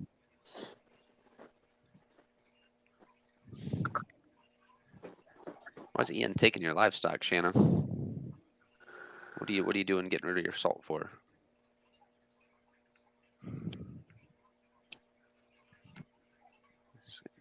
Kill me over here. It's Ian. I was talking to Ian and trying to get him to stream this weekend about saltwater too. And then he said he was busy helping somebody move their tank. I'm not going to mention who. But it's a she. She's in the chat. Dang. Money bags over here. Hard water. What kind of snake is it?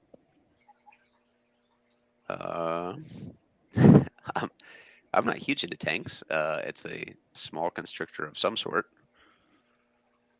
But aside from that, I could not tell you. It's a red-tailed boa. Oh, cool. I'm babysitting it. Or snake-sitting it, whatever you want to call it.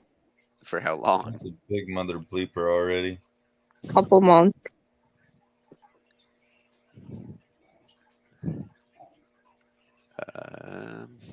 was like, she needs to be out of my house in a couple months because of these two.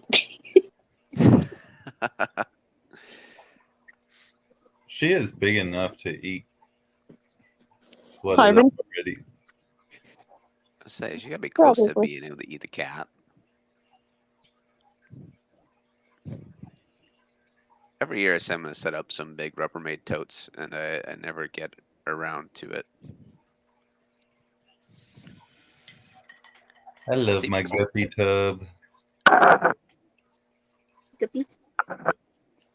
Jesse had a lot of nice guppies out in his yard. It was pretty cool to see when I was out there visiting him before he tore them all down.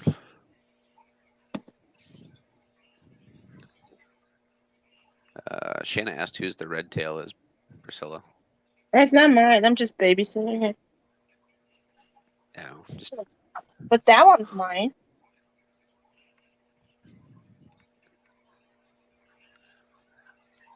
you still have yours, Anthony? Yep. Let's see. I haven't seen you stream in like a year, so I haven't seen your snake, so to speak. Keep your minds out of the gutters. I'm not asking to see Anthony's steak.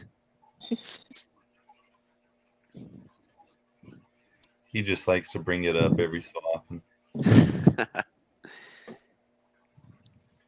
up, Crown Tail? Hope you're having a good What, night. you gonna strike me or what? She hungry or what? Don't even Dinner go in time? that position. Close that door. Oh, yep. I think she saw the camera lens as an eye. Oh, really? Close that door. It's getting hungry. Grouchy.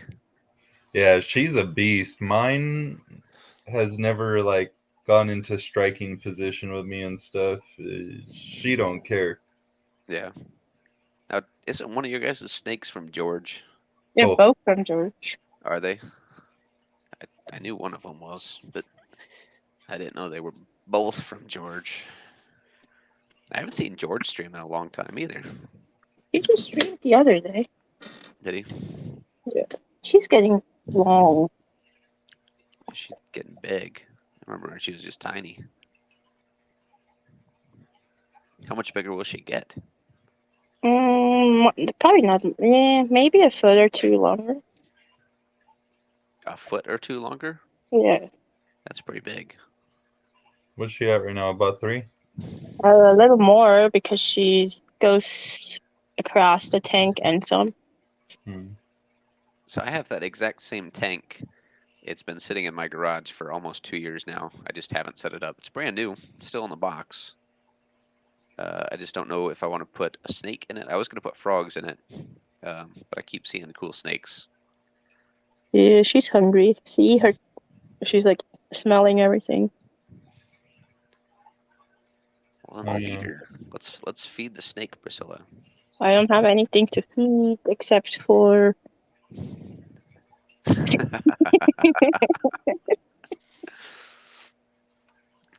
Crown Tail asked what that pattern is called.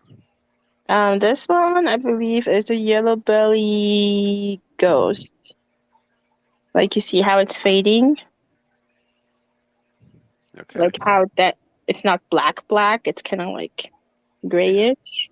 Is that what makes it ghost? That's what makes it a ghost. Yeah. Oh, cool.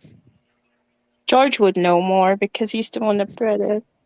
But yeah, she's a big girl now. Can you go back in there? No, Ed, I hold that snake all the time. It's just I know she's a beast, and if she's in striking mode, if you want to F around and find out, go ahead. Also, like if you put her around your neck, she tightens up quite a bit. Yeah, she definitely tightens up more than my snake. Yeah, she's good size. That's bigger than yours, isn't it, Anthony?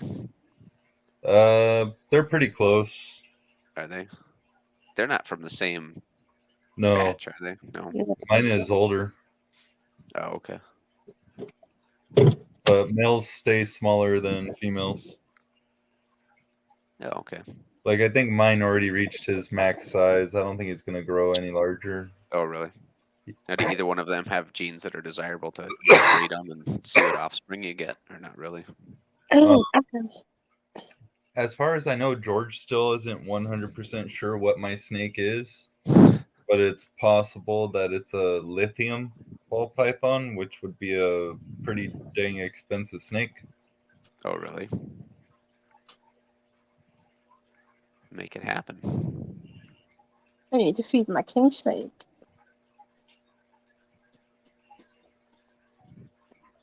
I had a couple of my coworkers beg me to bring some plants for them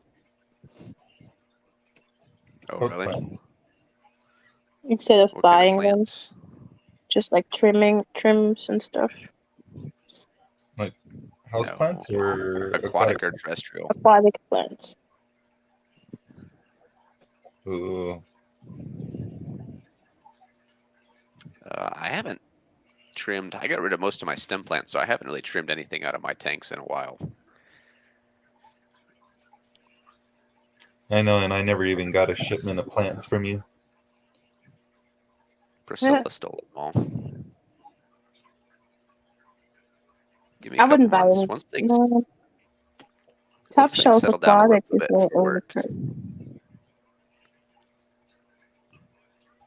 Once things slow down a little bit for winter and I'm home a little bit more, get some plants going again. And I got rid of most of my stems because I was gone for 2 months and I didn't want the tank to turn into an absolute disaster while I was gone. So I ripped the stems out and kind of rescaped it with some slower growing stuff. 500 on for an M, half price even. Or you can finance it. What is that? Colorado Sunburst? They claim it's a Chicago sunburst.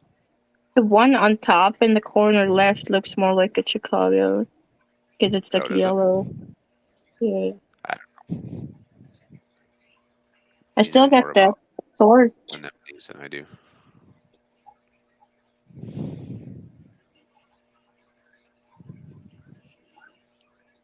Is that one of the Sukarno swords that I sent you? Mm-hmm. I have one that's about in the dark in a tank downstairs, just growing on sand, and it's growing. I mean, slow, and it doesn't get very big or very bright, but it's still growing. Well, this one's growing. Surviving. It's not shooting any runners or anything. Crowntail asked if you have experience culturing brine shrimp to adults. It's hard. So I think Danny's trying to do that right now too. He wants like a self-sustaining colony of brine shrimp.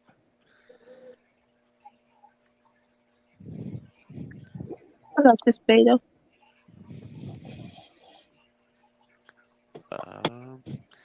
Ed, is that a brand new club in Nashville? Did I see that somebody's starting a new fish club down there in Tennessee? Or is that just your first meeting at a club that's been existing?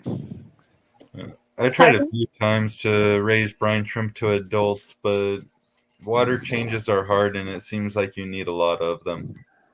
Carpet, you need to get out of the plants, please. Don't knock it over. Thank you. Don't even try. Nope. Don't look at the plant.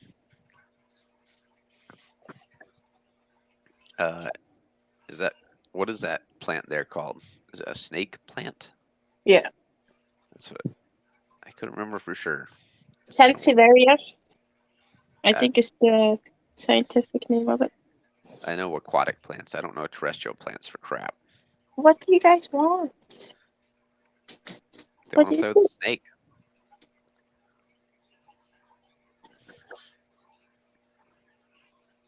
What is it?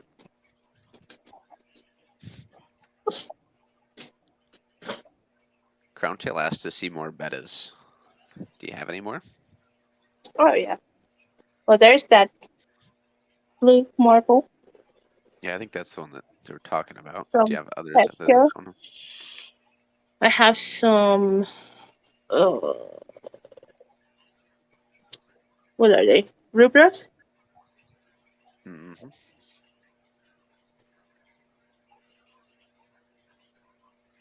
Wild beta. Were They're those pretty nice. breed next? Try.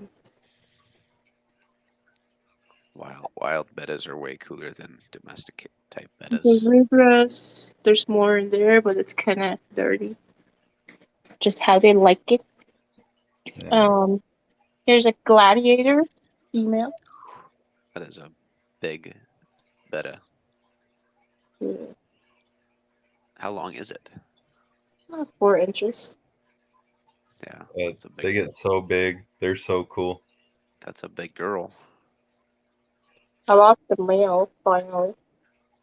I had them for quite some time. They gave me fry like 3 times. Hey, Carbon, get out of there.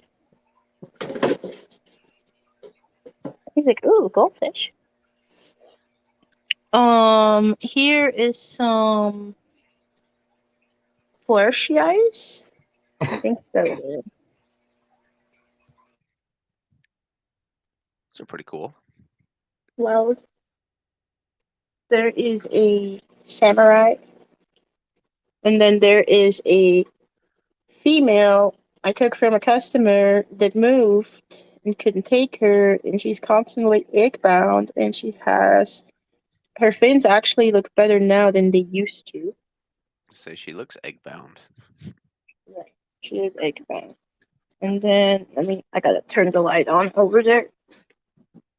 But the gladiators, they had babies, and those babies are growing Oh, awesome. So you did get fry out of them. in here. Yeah. That one's Super probably a cool. male. How do you differentiate a male from a female in those? Colors and stuff. Colors and size. So George has some, Anthony has some, I got some, so they should live on. Nice. The one in the basket is Bud. He's terror. He's in timeout. Shanna said she's jealous of your everything. Oh, don't be my fish room now. Like, I used to have so many more tanks and whatnot. Like, I literally like broke. Like, this is empty, empty. Most of my rack there is empty. Most of the tanks I had there, I broke down. I broke down tanks there. I don't have that much left. I'm just trying now to keep stuff I can maintain. Yeah. Um, that's awesome that you guys are getting a new club going, Ed. Are you in charge of it, or are you just letting somebody else take the reins on that one? Because sometimes getting a new club started can be a pain in the butt. So I applaud you for putting forth the effort and grinding away to fire it up. It's awesome. Look at this big guy. What kind is that? Splashy one. It's a Oranda. Okay. Crowntail asked if you have any advice for bloating and dropsy or swim bladder issues in bettas. Well, so this one, like I said, I thought she was not gonna make it. Where's she at? I used like her fin was non-existent when I got her, so it's growing back. It even looks still pretty terrible, but it's growing back. And I used Fritz. It's kind of antifungal, antimicrobial. Okay. Seems to help. I'd say Yeah. like generally in fish, like bloating, dropsy, swim bladder are all more or less signs of largely an internal bacterial infection most of the time, I think. And the bloating and the dropsy is just a symptom and not an actual problem itself. So clean water goes a long way, and then probably have to resort to a medication of some sort. Yeah, I still think she won't make it. I mean, like usually it's microbacterial if it's like dropsy and stuff, and metronidazole should technically fix that, but it usually doesn't. So Yeah. It's awesome that you're helping out, Ed. Hopefully it's successful. You're fortunate that you have, a few clubs within a couple hours from you. So there's there's a couple groups in Sioux City and north in Sioux Falls, but there's not really any like official clubs anymore. There used to be, but things have kind of gone by the wayside a little bit, and the core members that started those things are largely no longer keeping fish. Ed likes the bottle. That Fritz bottle, the purple one, is actually pretty cool. Yeah, As that far actually makes your water purple too. oh, the medication itself is purple, not just the bottle. Yeah, it's super purple. Like I dropped some on my floor. Oh, no Mm. kidding. It's purple. Funny. What else did you use that on other than the beta? I know you used it on something else. Oh yeah, so I bought at Petco like 20 something neon tetras. They were doing great, and then I bought 6 more, and those 6 ended up getting ick. And I used that stuff on the neon tetras too, and it didn't kill them. Did not kill a single one of them. And usually, ick medication kills neons. Mm. Like even ick X, usually if you dose it the right amount and all that, neons are just way sensitive to medication. But the Fritz stuff cured it, and they're all Nice. doing great. So yeah, it was her neon tetras that made me go out and buy my own bottle for just in case. Yeah, that's nice to have. I'm curious. I'm gonna go look. It's kind of a natural thing, just like the dosing on it is weird too. They want you to dose for like 6 days. Oh, really? Yeah. But I was like, well, might as well try it, because if I was like, if I use what's other stuff called? ICX. Every time I use ICX on neons, they usually go down. I usually lose half of them, and the other Really? half survives and maybe does okay. And as far as price, I'd say they're pretty comparable. This is a 8-ounce bottle. Says it treats up to 480 gallons for $15 No, Look at that's this not kid. bad. from the LFS, not Amazon. Yeah, that's not bad at all. Look at him. He's trying to eat your guppies. He's like, Dude, oh, I will kick you in the balls. he's neutered. It'll still hurt. Council Bluffs isn't far away from me, Ed. That's a little less than an hour drive. So I was trying to look at the Fritz website and see if it shows like an active ingredient or anything in that Fix-It, but I don't But it see any. says on the bottle, Active ingredient is D-limonene, D-limonene.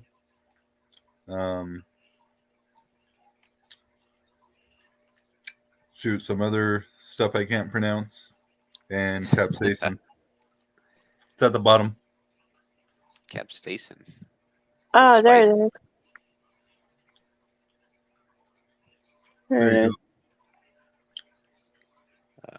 D-limonene is derived from the peels of citrus fruits. It shows anti-inflammatory, wound healing, and anti-cancer effects in laboratory studies, shown to alter the signaling pathways within cancer cells to stop them from multiplying. And isn't capsaicin what's in chili? Yeah, that's what makes the like peppers spicy. Yeah. D-limonene has a pleasant lemon-like odor. I used it on my goldfish too, and it worked with them. With the black one. It's And interesting. he kept getting ick with the ICX. It kept coming back. Really.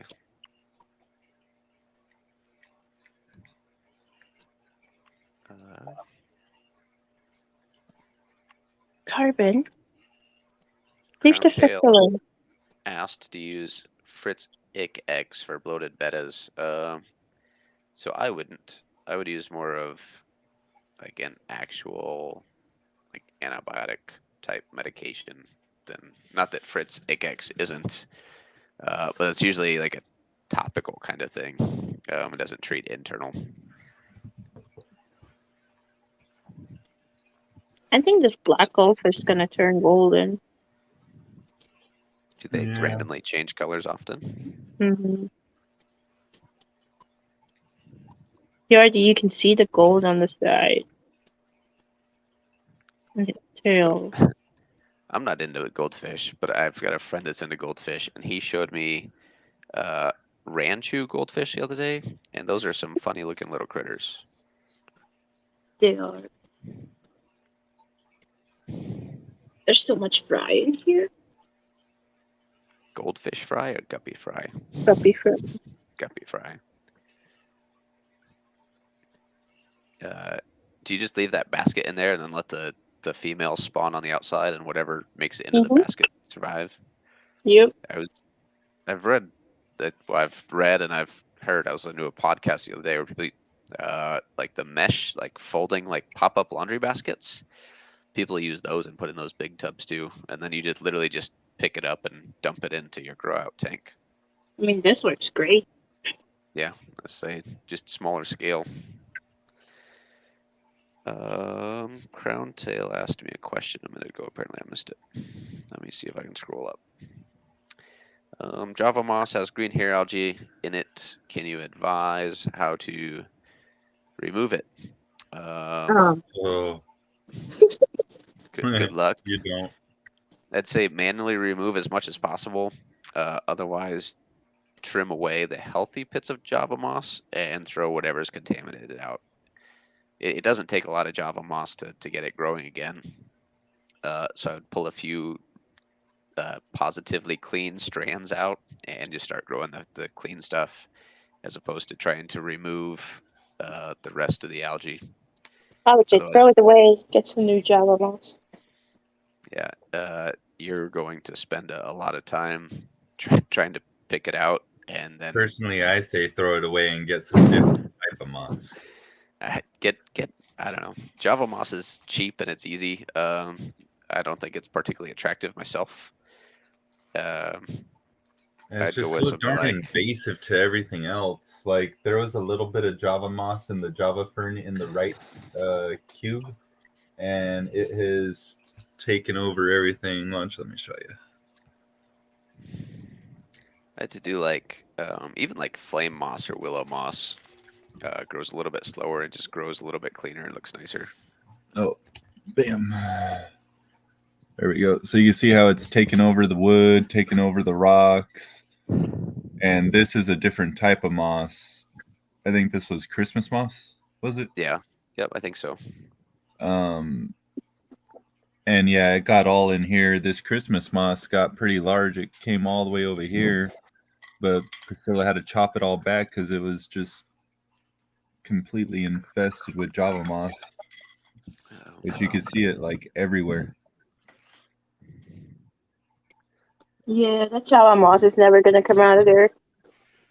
Yeah, good luck. Zen Ginger's excited to see you. It's been a while. It took some convincing to get these guys up on stream, so let's abuse them while we can.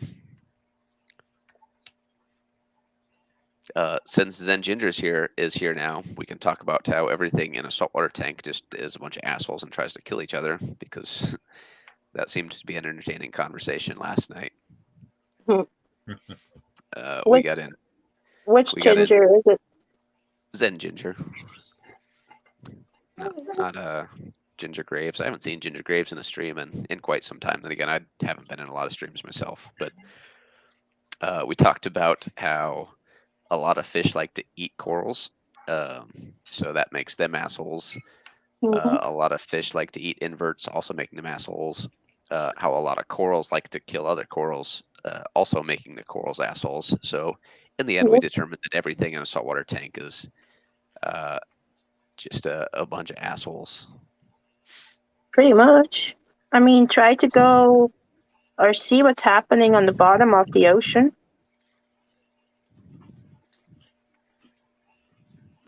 That's all I was gonna say.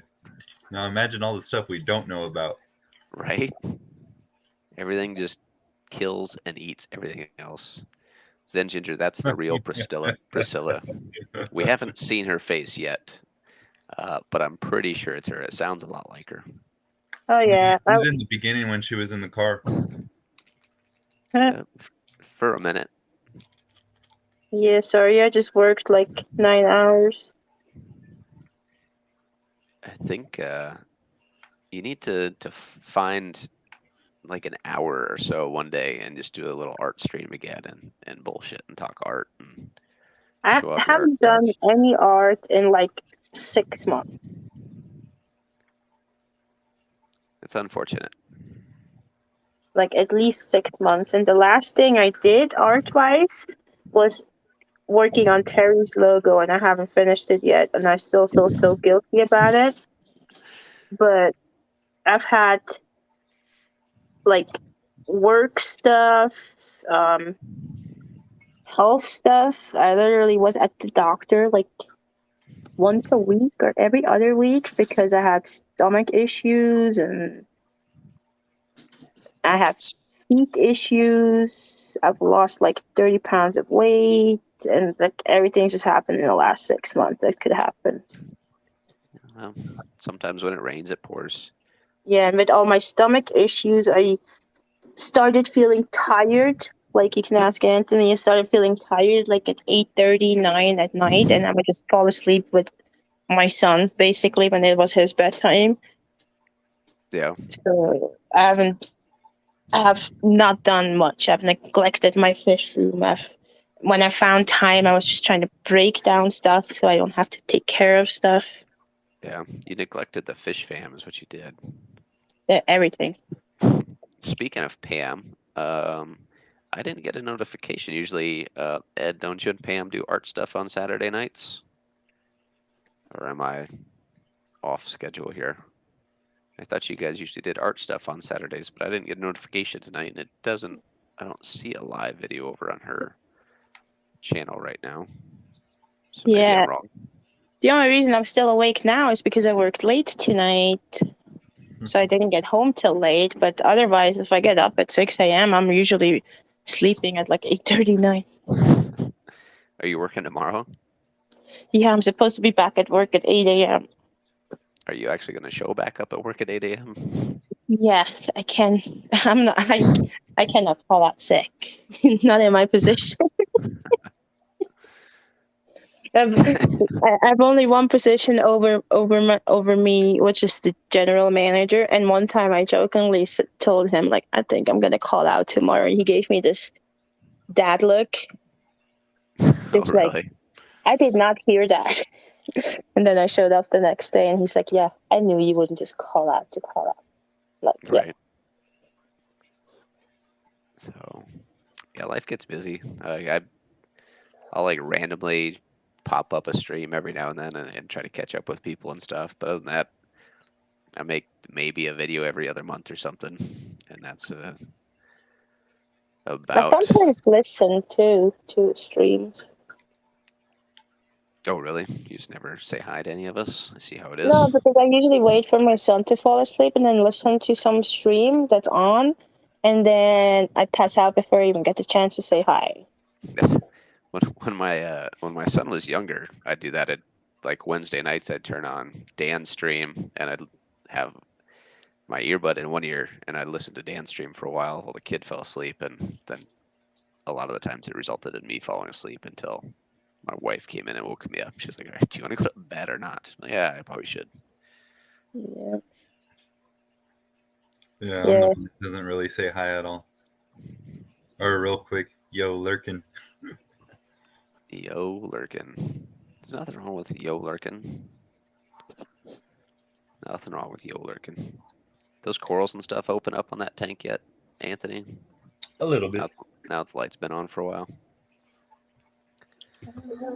So I think I'll probably just end up doing maybe a bubble tip anemone and then some zoas and pallies in my biocube. But corals are like plants for me. Like I get a few and I'm like, oh my god, collectoritis, and I just keep buying more. Like I won't have room for it. I'll just keep buying it and trying to cram it into a tank. And that's how the 125 ended up being 70 species just all intertwined together into a disaster. But yeah, that fox coral gets a little bit bigger than that. That's super cool. Is that a toadstool leather to the left of it? Yeah. It's a little one that I took off of my large one in the 40. Oh, nice. Those fox corals are hard to find. They're a Caribbean coral, and they usually are kind of plain brownish, not that Somebody said something about a cool bounce looking. mushroom. Nice. Bounce mushrooms are cool. There's some really expensive ones out there. And then I'm liking this thing, whatever it is. So what It has is it? all these teeny tiny little polyps on it. It looks like it's like soft, right? It's not. I mean, it's not super hard, but I think it just breaks if you try bending it. Which one?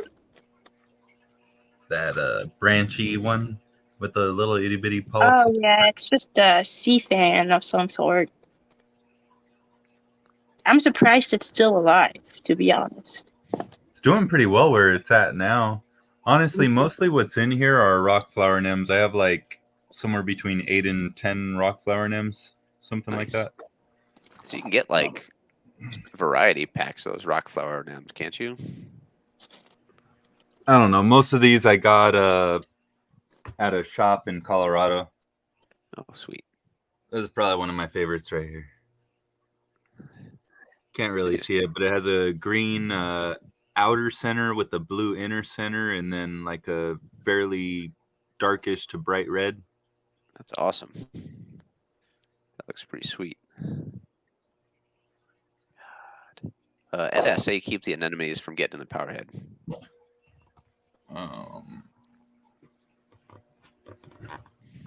Take the power head out.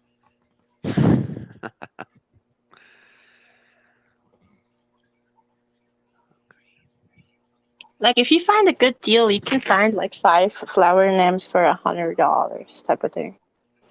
That's not bad at all. I've seen a lot of people like to use a power head and like put basically like a sponge pre-filter around it or like a screen to try to stop them from getting in there. You just have to clean it off, otherwise it just suffocates the power head all the time. Take me down. Crowntail, do scuds eat Java moss and will tap water with chlorine kill Java moss? I've never kept scuds, so I'm not sure if they'll eat the Java moss. And as far as the tap water killing the Java moss goes, it shouldn't. I'm not saying it won't, because it depends on the water, because everybody's tap water is a little bit different. But I'll say that it shouldn't. It probably won't. Honestly, most people's tap water, like you could throw your fish in it, and as long as it's not an entire tank full of tap water, you'll be fine. Like if you did a water change and forgot to put the chlorinator in it for whatever reason and did like 50% or less, you'd probably be okay. But depending on whose water you're using. That's the thing. Because like some people have like super high chloramines in their water, and that's really shit. Like so Sioux Falls, where I lived before, you'd had to use a 5-stage RO unit because they had chloramines, and you just couldn't get the water clean enough without using a 5-stage. So some places, if you have softer water, like cleaner water, initially, then you can use a 4-stage and get by just fine to get down in like single TDS, and you don't have to worry about chloramine. So a lot of the places, it just depends on your water, and usually like your city water plant will put out reports once a month or something and let you know what's in the water. Then occasionally, like Anthony said, it depends on your water, and just because your water is okay most of the time doesn't mean it's okay all the time, because occasionally like a water treatment plant they'll have a bacterial outbreak in some pipes somewhere for whatever reason. So they'll have to like ramp up their chlorine, or they'll have to dose another chemical to try to combat that. So you'll notice Yeah, throughout I knew throughout. mine had to be dosing something at one point. I was at near 700 TDS. Holy smokes! I thought mine was bad. And then I wanted to make sure that it wasn't my main coming to my house, so I went to my neighbor's when he was watering his lawn with the hose Yeah, and was it the same? collected a little sample. Yeah, no. Wow, ouch. It's back down, but yeah, it Yeah. was pretty horrid. Yeah, My TDS has never been above 55. yeah. You can shut up anytime now. All right, Ed. Thanks for stopping by. We appreciate it. Hope you have a good night, and we'll see you around. Enjoy the rest of your weekend, man. Night, Ed. Always a Right, pleasure right. talking to you. Yeah, but And she has then a different set of issues. She can't get her water hard enough, like For anything, yeah. natural ways to support some things. right, Yeah, try to keep African cichlids here. Good luck. that's not a terrible problem to have, depending on what you're into. Well, yeah. Like, And then like she you'll has see, to remineralize like crazy for the guppies. and then you'll see changes in your water quality through even through tap water, just like seasonally. Like I said, they'll different times of the season they'll treat with different things, or they may add or not add certain things, and then the source, the water they're pulling from, maybe they pull from a lake or a river, and then treat it based on rain or lack of rain. The parameters in the actual source water before it even hits the treatment plant will change. That's true. Mine comes from a river. Like in the springtime, my water is like 13, 15 TDS max because of all the snow water from the mountains. And then in the fall-ish time now, it's around 60 TDS. Oh, really? That's not bad. What's up, only Oscars? Zen said her water has hella chloramines. 1 ppm ammonia right out of the tap. That's pretty Ew, gnarly. No thanks. that's gross. I hope. I mean, that's probably like just borderline, like within tolerances for them to be able to like actually send that water down the main to you. But I hope you use some sort of treatment here, or at least like a carbon block or something before you actually consume that water yourself, because that's pretty gnarly. Yeah. And I Well, thought so my my water. water has no alkalinity. And when it turned out I had acid reflux, and I was like, I need to drink alkaline water. I was like, how do I get my water to be alkaline just to drink it? Because I'm supposed to drink alkaline water. Right. Yeah, that's a Wander on the predicament. floor. I'd say it's easier to soften it up than it is to. She jumped out in a.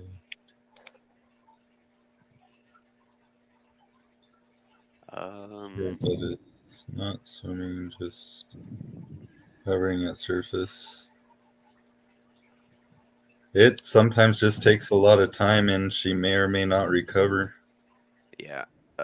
I would expect her to probably not recover. And if she does recover, manage your expectations.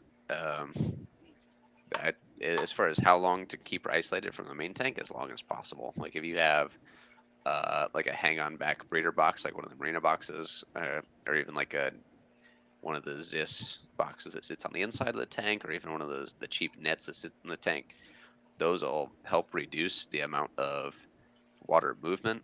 So it'll reduce kind of the stress level of the fish, and hopefully she can revive or recover a little bit quicker.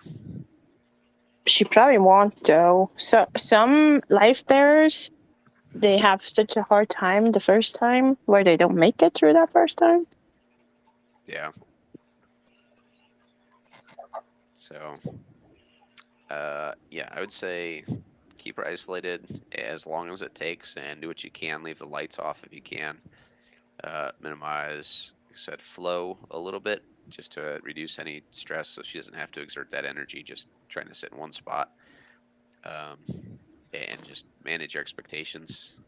Hope for the best, expect the worst. Let us know how it goes.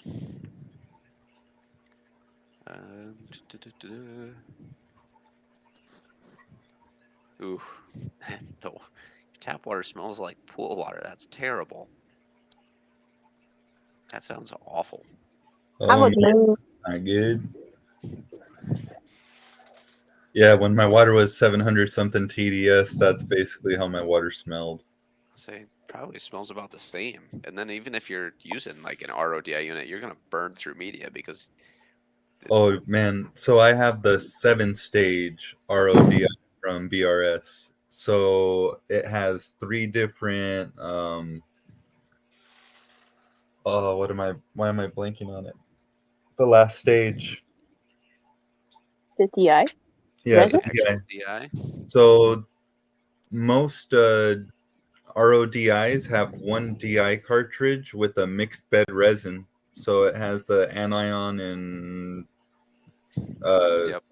cation, whatever it's called. Cation. Yep. Cation, that one. Yeah. Mine has cation, then anion, then the mixed bed. It burns through the anion like crazy. When it was 700, I couldn't even get 2 30-gallon trash cans without it being completely discolored. Holy smokes. Yeah, Wow. when he told me his tap TDS is 700, I was like, I don't know if I want to move there.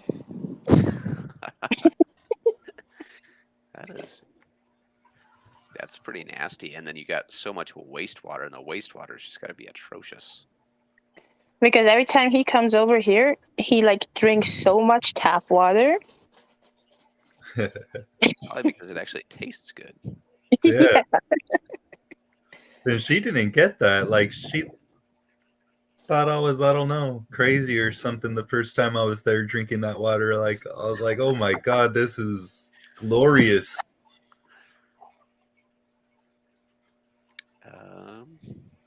I remember the first time I was in California in a hotel, I drank some of the tap water there. So, And I was like, this doesn't taste right. And then Jiang told me to not drink tap water in California. yeah, well, not in Southern California or any metropolitan area.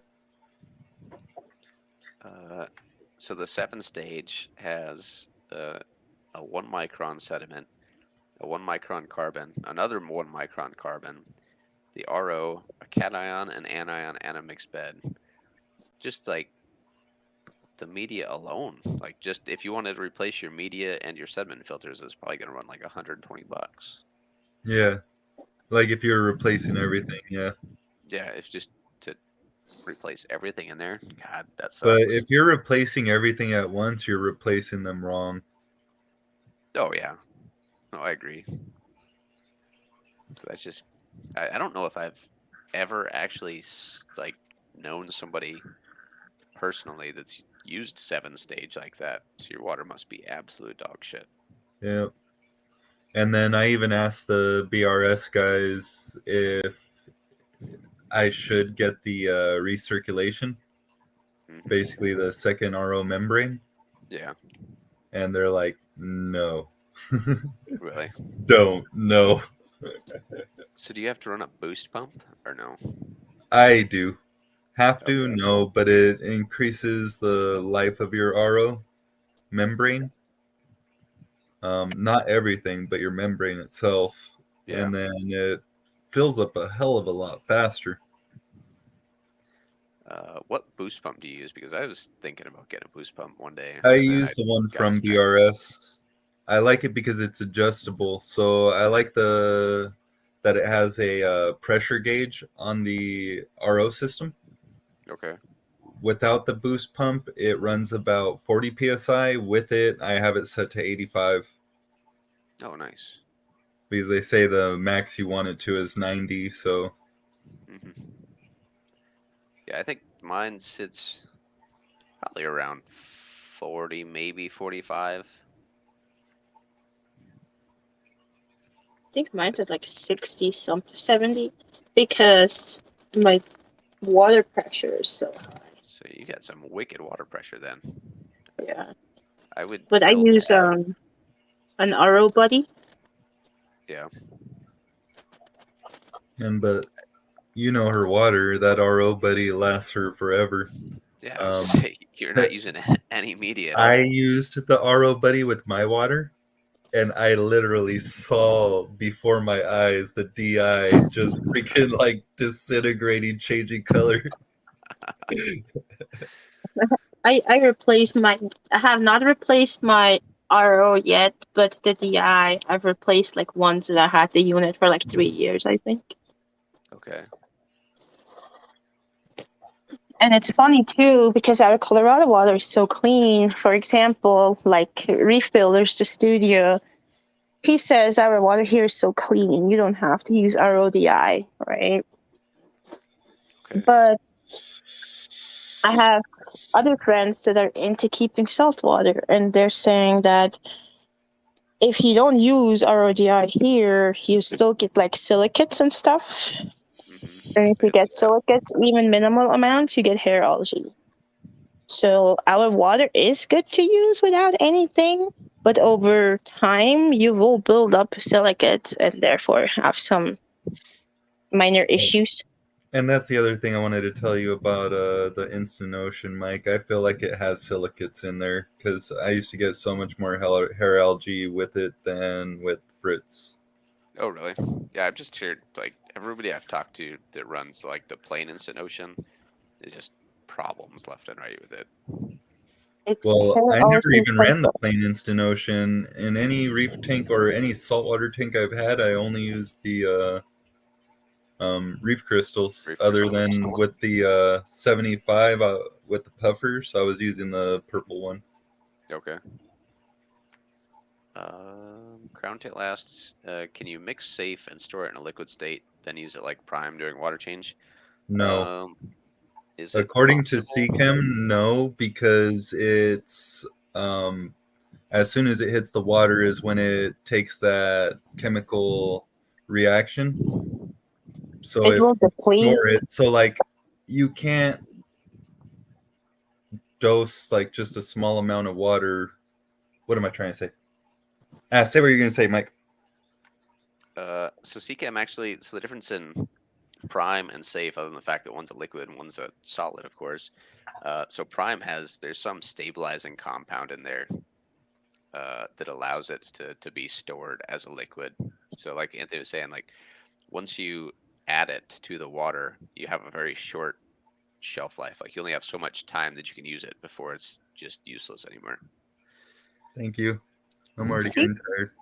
Doesn't CChem say it's like 24 hours or something? Like where it's like effective in water and then it's depleted. I thought it said this says that on their website for even prime. Like, yeah, even prime. Like once you put prime in the tank, it's good for like a day, and then it's not doing anything anymore. It just but that's even meant more for dosing for ammonia and that stuff, not for like chlorine and chloramines. Well, it gets rid of the chlorines and chloramines pretty much instantly when you put it in your tank, but like detoxifying metals and or binding ammonia and all that, I think it's only for like 24 hours and then you have to do it again. Yeah, it's 24 hours and depending on how much ammonia you have. So for each point, I believe you're supposed to double the dose up to the maximum dose. So if you have like 8 points of ammonia, you're just like effed. Just do a big water change. That's it. Yeah, if you get, I don't know if I've ever actually seen a tank in person that had more than like 1 or 2 parts per million of ammonia. Like anything higher than that, like it would probably have a distinct smell if I had to guess. Like fish tanks shouldn't smell, and that would probably smell pretty nasty.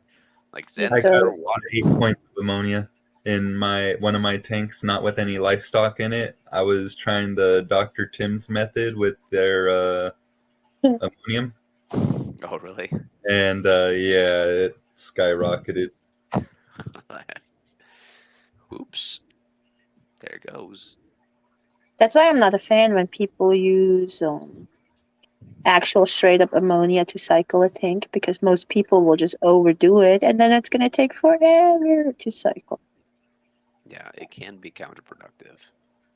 I saw somebody the other day, they were trying to cycle a tank and they were using like carrots and cucumbers. I was like, that might be the weirdest thing I've ever seen anybody try to use to cycle a tank. Carrots? I was Anything like, that's going to break down and cause ammonia. they're Yeah, but carrots take forever to break down because it's how fibrous. slow they're gonna break down, and plus it's releasing so much other stuff, not just I don't know. To each their own. That Ow! vegetables would not be my top choice. I'm trying to remove algae from this tank, and he lives biting me because I'm not petting him. Somebody wants a cat? Ed wanted a cat, or Ed wanted to at least see the cat. Are you Carbon. trying to give away my cat? Carbon. Cut that out. Hey, my sweet boy. Zen, I think Opposite of on their website or somewhere in their like products material, it does say that it's only good for so many hours. I said I don't remember off the top of my head, but I also don't trust CChem's literature much, because if you look in their like FAQs and their Q&A product support type stuff about Prime, like everybody's like, oh, like you can use Prime to make nitrates safe, and there's a post on CChem's website that says, we've heard people say this, but we don't know how it works and we can't support this claim. So Yeah, I think that might be the API ammo lock.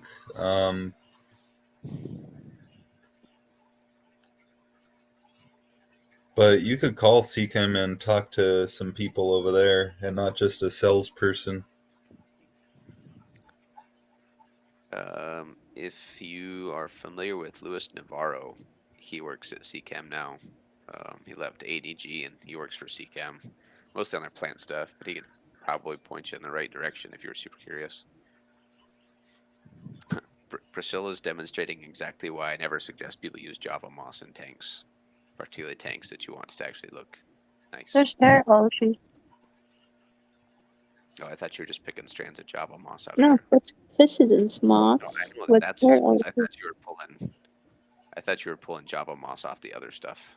No, so hair algae. Java moss hair algae, is there really a difference? They grow about the same rate, and they look Which pretty sucks because it's Fissidence moss. Now, there was a thread earlier that I was reading, and somebody asked if you can try to kill algae near moss with peroxide, and much people said that the peroxide will kill the moss. I guess I've never actually tried it, but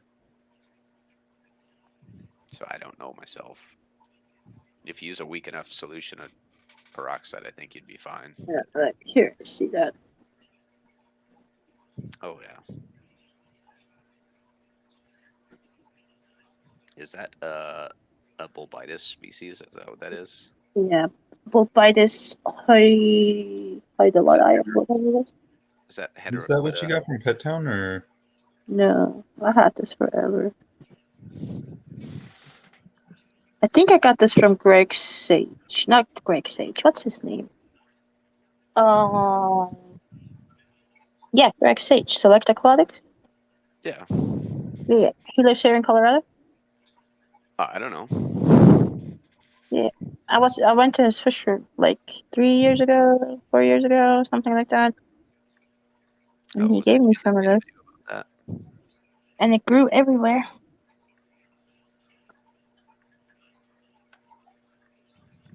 I think it's heteroclita is the small one, because I think Hudalodi is the one that most people see. But heteroclita, if I remember correctly, is that one. It's an aquatic fern species Like it. native to the Indochina region of tropical Southeast Asia. I It's pretty like cool. it. Easy enough. I wish you saw it more often in the hobby, because everybody's like, oh, like if they want stuff to attach to wood, like Java moss and fern and Anubias, but Bulbitis is actually really cool and a I lot like more the attractive. way it looks. Yeah, I like it a lot. I think it's super cool. And it grows pretty easy. It grows slow. It's not like gonna take over right away. It depends on what tank I put it in. Sometimes it grows like crazy fast, and sometimes it doesn't. It's weird.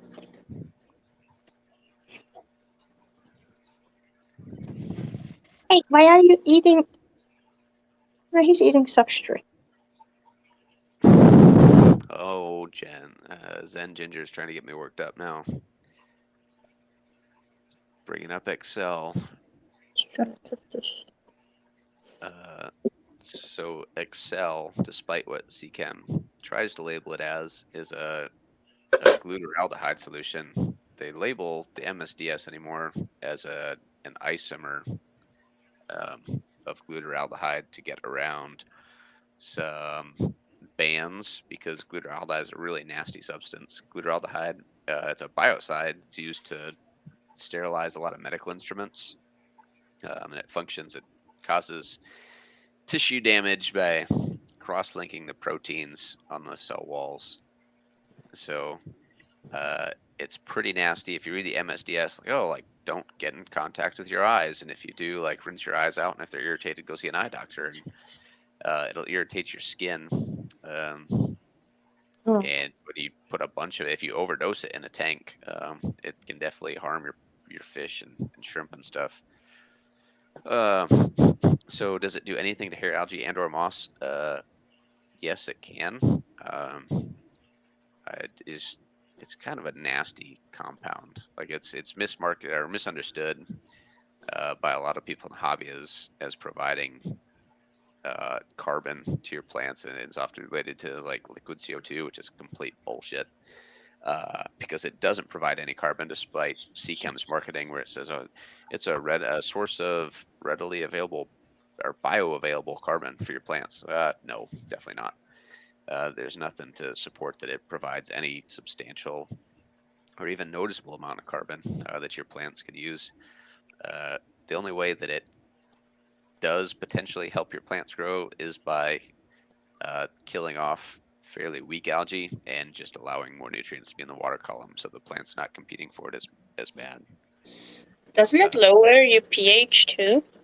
It's a really weird thing. Just it's not a good substance. If you want to spot treat or like kill algae, like peroxide is a much safer bet. People are like, oh well, peroxide will burn your skin. Well, for like a second, but peroxide just literally like 2 seconds and it's done, and it just turns into water, and it's no problem. Peroxide is great because I've used it before as a topical treatment on fish. Yeah, and it's like 88 cents a quart or something. You get like a 32-ounce bottle for like $1. It's a glorious, super cheap, and there's a bunch of like uses for it around the house. Here's Java moss, not purposely placed into this tank. Somehow it's everywhere. What do you have for fish in that tank, or did you put shrimp in that one? I can't remember. There's a bunch of neon tetras in here and a beta. But see, this Java moss I did not put in here. It's like it might be easier, I think, to get rid of duckweed in a planted tank than Java moss, because at least duckweed floats. So you could just scoop it out with a net or shop back it, which is my preferred method. Look at this. Java moss just sticks to stuff and gets caught everywhere. Ew. I'm debating on breaking this whole thing down. It doesn't take much Java moss to grow a bunch of Java moss. In fact, you'll see like people that make a moss, like try to make a moss wall, which I don't know why you'd ever want to do that, but people do. Or they want to put like a moss wall in a terrarium. They literally just take a bunch of Java moss, put it in a blender, blend it up and make like a paste, spread that onto like a surface, let it dry, and then put it wherever they want and just get it moist, and then all the freaking moss just starts growing again. I've had like Java moss on lava rock before, and I broke the tank down. The moss, I rubbed it off, and the rock was dry for like a year. And I it probably put it, grew back, didn't it? yep, I put it back in the tank to escape, and the Java moss came back. Yeah, that shit Yeah. is superhuman. It'll be dry forever, and you'll be like, oh, there's no way that shit is alive. And all of a sudden, boom. Oh no, it is. It will never die.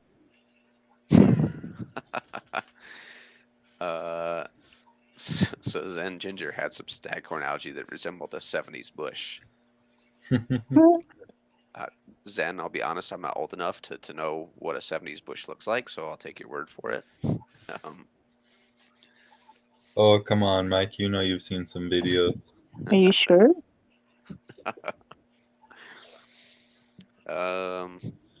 She blacked it out for 2 weeks, double water changes, feed less. You know, I've seen people suggest blackout for like a lot of algae problems, and I've personally, maybe I didn't do it long enough or whatever, but I personally didn't have a bunch of success with it. I'd rather just manual removal and spot treatment with peroxide is just my go-to. And if it survives that, then I literally just rip whatever that plant is and I tear it out. I'm breaking this tank down. Right now. That's it. Look at the Java moss on the wood. All right, I guess we're gonna stream for the next 6 hours while Priscilla breaks the tank down and then sets it back up. Like, I did not put this in here. See, it's everywhere. Zen's heard some things from the 70s. We'll go with that. Oh my god, look at this. Yeah, you're never gonna get rid of that. You'll have to like take that driftwood out and like bleach it to try to kill it. Probably comes back still. Which I had a long time ago in my 75. I had awful blackbeard algae, and I ended up filling a spray bottle with bleach, and I pulled the driftwood and stuff out and just sprayed bleach on it, and then rinsed it off and put it back in the tank to kill it. It was awful. That's what happens when you get lazy or you get busy and you wait too long to try to fix a problem. It doesn't end well. Yeah, this one's over here.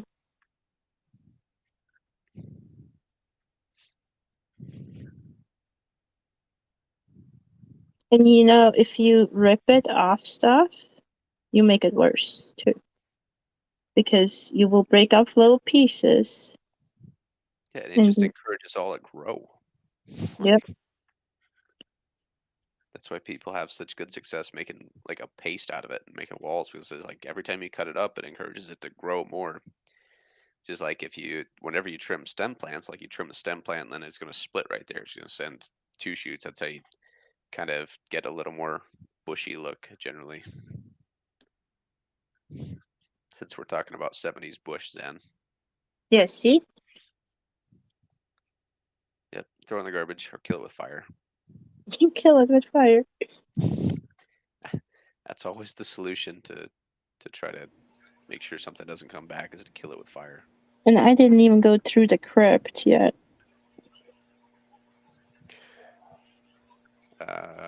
So I had a big, I don't know, it's some sort of like micro sword type foreground in my 125. Talk about a headache. It was micro sword that I'd kind of planted around a bunch of crypts, and after a while it grew in and matured, and that was a headache to pull apart. Like, it took me days to rescape the tank because it was such a pain to pull the crypts out of the micro sword. Yeah. The Java moss lives here now. Forever. Sad. I don't think there's anything that you can get to try to eat the Java moss either. No. There's 3 plecos in here. But if people claim that hydrogen peroxide kills their moss, maybe you could just start spraying around with some peroxide and see if it'll nuke the moss, or at least slow it down some. Yeah, and then everything does crappy. Well, you're going to be at that a while. Yeah. Just trying to get enough off so where it doesn't choke stuff out. Right. Because it'll kill water flow to your plants, and It's a mess. Just a disaster, not a headache you want to deal with. It is a headache. Like there's crypts back here, so many. Like back, I don't even want to go to this corner back here. Oh no, it's not too bad. Oh, look back here. All up in the actual corner So Ew. side. that shit'll clog your filter and suffocate your filter too. Oh my god, there's Java moss everywhere back here. Look at this. You can, if you take Java moss and guppy grass to a swap meet, you can sell bags of it for $5-10 all day long though. Everybody and their Really? brother at swap meets wants to buy it. I can't stand this stuff. Can't get rid of it fast enough, but people want it because it's easy and they're like, oh look, this is good for my shrimp and my freaking whatever, or my fry. I'm like, yeah, there's some other mosses out there that are really cool. They're much easier to manage.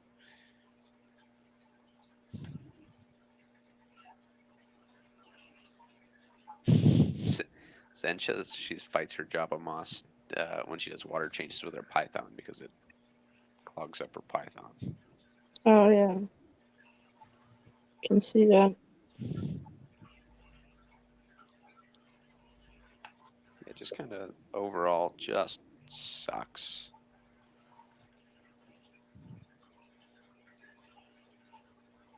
It's a nuisance. And there's still a bunch left in there. But this is all I got so far, see? Oh, I believe it. The trash can goes thunk. Yeah, I'm slowly working on getting rid of all the duckweed out of my different tanks. I've got several of them cleaned up. I probably still have 10 or 11 with duckweed problems, but I will net out probably a specimen container every week and throw it in the dumpster. I know a lot of people feed it to goldfish, and some people say their cichlids eat it, but I don't have goldfish and I don't have big cichlids, so neither one of those is a viable option. Yeah, I don't have duckweed problems, luckily. I think duckweed likes hard water. I can see that. I believe that because the tanks that I use straight RO in are mostly RO. Don't grow anywhere near as much duckweed. Obviously, they have less nutrients in them. But I could see that happening for sure. Especially Java moss and Java fern is the worst thing ever. Java moss like mixed in with Java fern? Yeah. Because the Java fern breaks pretty easy. So when you pull the moss, it probably just breaks the Java fern too. Think of it, it rips it off, basically. I saw a video, God, it was probably a while ago. But apparently if you, like you know how you get the spores on the underside of Java fern leaves that'll make little plantlets? Yeah. If you piss a Java fern off, so like you put it in shitty water conditions or something, it'll cause it to produce more spores to try to make more plants. But I've never tried it myself. I just grow it and I don't use enough of it to want to make my Java fern grow faster, to be honest. So I just can do see it. that. The only thing that doesn't has Java moss in is the sort. It's magic.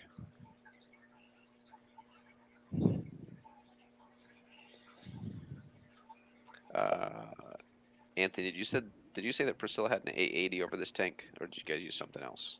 No, that's something else. Oh. I have A80s on the cubes and my Yep. saltwater. I have Okay. a good old fashioned plant light on this that's red ish. Ish. Like I one of used, those GE bulbs. yeah. I used to. I had a 20 long for a long time, and I had a 4 bulb T5HO fixture, so there were 24-watt bulbs in it.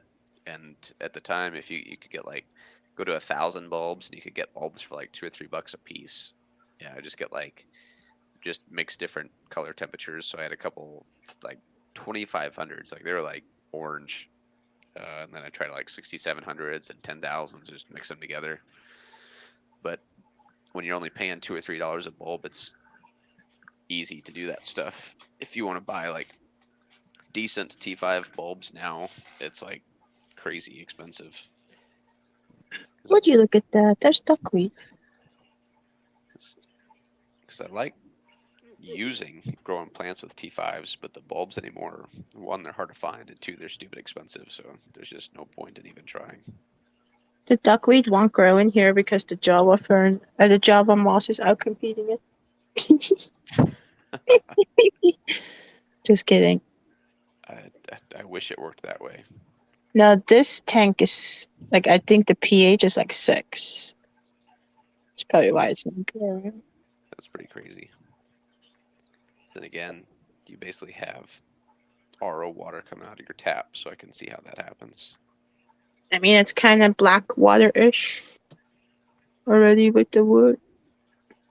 I've got an empty 75 downstairs in the fish room, and I think I'm going to just fill the bottom with pool filter sand and then make it a black water tank with like tetras and maybe some apistos or something in the bottom of it. Just go like full up black water, like almost like scape it with like some different wood and a bunch of botanical stuff. Yeah, those neons look their best color.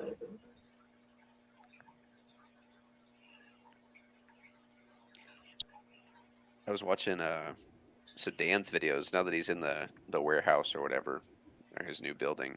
They're pulling water out of the creek, and he's got this gigantic filter system. And he said he's still getting a ton of sediment that makes its way into the tank. So he has, it's not like dirty water, but it's turbid.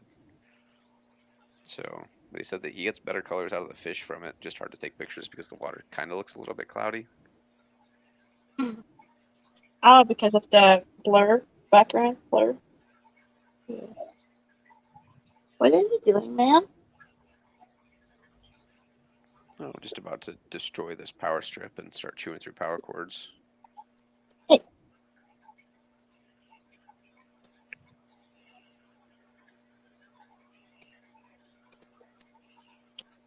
You're up to something. The Aussies are waking up. Mark Sturluson's here. What's up, Mark? Hello. How are you doing tonight, man? I imagine we may get a little influx of people here now that we're kind of winding down a little bit. I think Misfit had game night tonight, so a bunch of people were probably over hanging out with Brennan. So we may see some people roll in. Otherwise, we'll probably just give it a little bit longer here, and then we'll call it quits for the night. It's been a while since I've been able to talk to you guys, and it's nice to catch up a little bit and see what your tanks are doing, and then of course talk a little saltwater nonsense. There's Well, I gave my friend one of my favorite corals as thank you for coming and getting my stuff and not letting it die. And one of my other corals looks like it's croaking. I hope it's going to survive that Velza. I hope it's going to survive because it wasn't cheap. And I like it. right. But that's kind of the game when you buy saltwater corals. If you're not willing to throw that $100 bill into the trash, then don't buy it. Yeah, I could definitely see that happen pretty easy. If you're going to be mad about the money you lost because one of those corals is dying, then don't buy it. Because it will happen. And sometimes it doesn't matter how good you are at keeping salt water. Stuff sometimes it's just doomed. It sucks, but that's the way it goes. Yep. Which is like a lot of the times you'll see people once they grow a coral out where it's big enough that they could potentially take a frag off it. they'll just take a frag and give it to a friend, so that inevitably, when something happens in their tank, they can still get a chunk of that from their friend and grow it back. Yeah. Sometimes you'll ship in, like, you'll either ship in or you go to like a Reef-a-Palooza or a Reef Stock, and you'll buy a pretty rare coral or something that's just you don't see in your area, and you might be the only person that has that. So once you frag it, if you share it with your buddy, and then if anything were to happen, you can at least get a piece back from him. We did that with, we have a, well, when I was in Sioux Falls, we had it was a butterfly house, but they were slowly building like a public aquarium type thing on the side of it. So we'd always, anytime you fragged a new coral, you'd take a frag down to the aquarium at the butterfly house to keep it there. So one, they can add it to their display, and two, you always had somewhere to go to get a piece if you happened to lose it for whatever reason. Yeah. And if you both lose it, you're screwed. You know, that'll happen.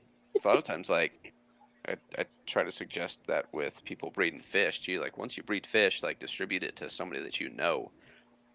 That way, you know, if you have a heater fail or a tank take a shit for whatever reason, you're like, oh shit, sorry, this happened, but your buddy's got them, so you can still, you know, source them back from one of your buddies. Yeah. That's why I gave those gladiator to George, because I was like, he'll breed those. Definitely. So, and then inevitably you pass fish back and forth. It's like, there's fish that maybe 10 years ago I thought were super cool, so I bought them and I started to breed them, and then I got sick of them, so I'll give them to one of my friends, and like 5-10 years later, I'm like, oh hey, I remember I used to have these fish. I'm like, hey, like, do you still have those? Like, yeah, I still have some of the offspring. I'm like, can I have them back? So it's funny to see fish get swapped back and forth, like, around a group of friends sometimes. You'll see that with the same with plants and corals. So I think Anthony fell asleep. did we lose Anthony? Somehow he's always the first person to disappear. Yeah, and then Cole acts like he wasn't sleeping. We can mute him for now. Get rid of some of the background static. So I wonder if you can still hear it. he should, if he's muted, we shouldn't be able to hear him. He should still be able to hear us. I'm back. Oh. See? All you have to do is talk crap about him and he shows up. Oh, talking shit on me? No. No. Of course not. I'm gonna read mine.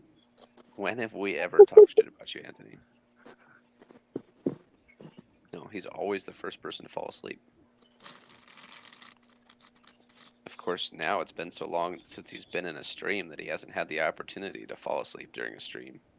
Not yet. It's been a while, I think, since you and Davo have had game night on a stream though too. So maybe it's time we have a game night again. Game night? Oh yeah. When Dave did his games trivia stuff. Yeah. I think it's been probably a couple years since we did game night, but that usually ends up in, one, people falling asleep, and two, pretty entertaining video and audio clips that you can maybe snag for future use to hold against somebody. So are we drinking or what? Not tonight. I mean, we could, but No, not tonight. I got a hike in the morning. well, I mean, it might be the best cure is a little fresh air. No. California fresh air. But the windy road going up there isn't. Yeah, you may not enjoy that so much.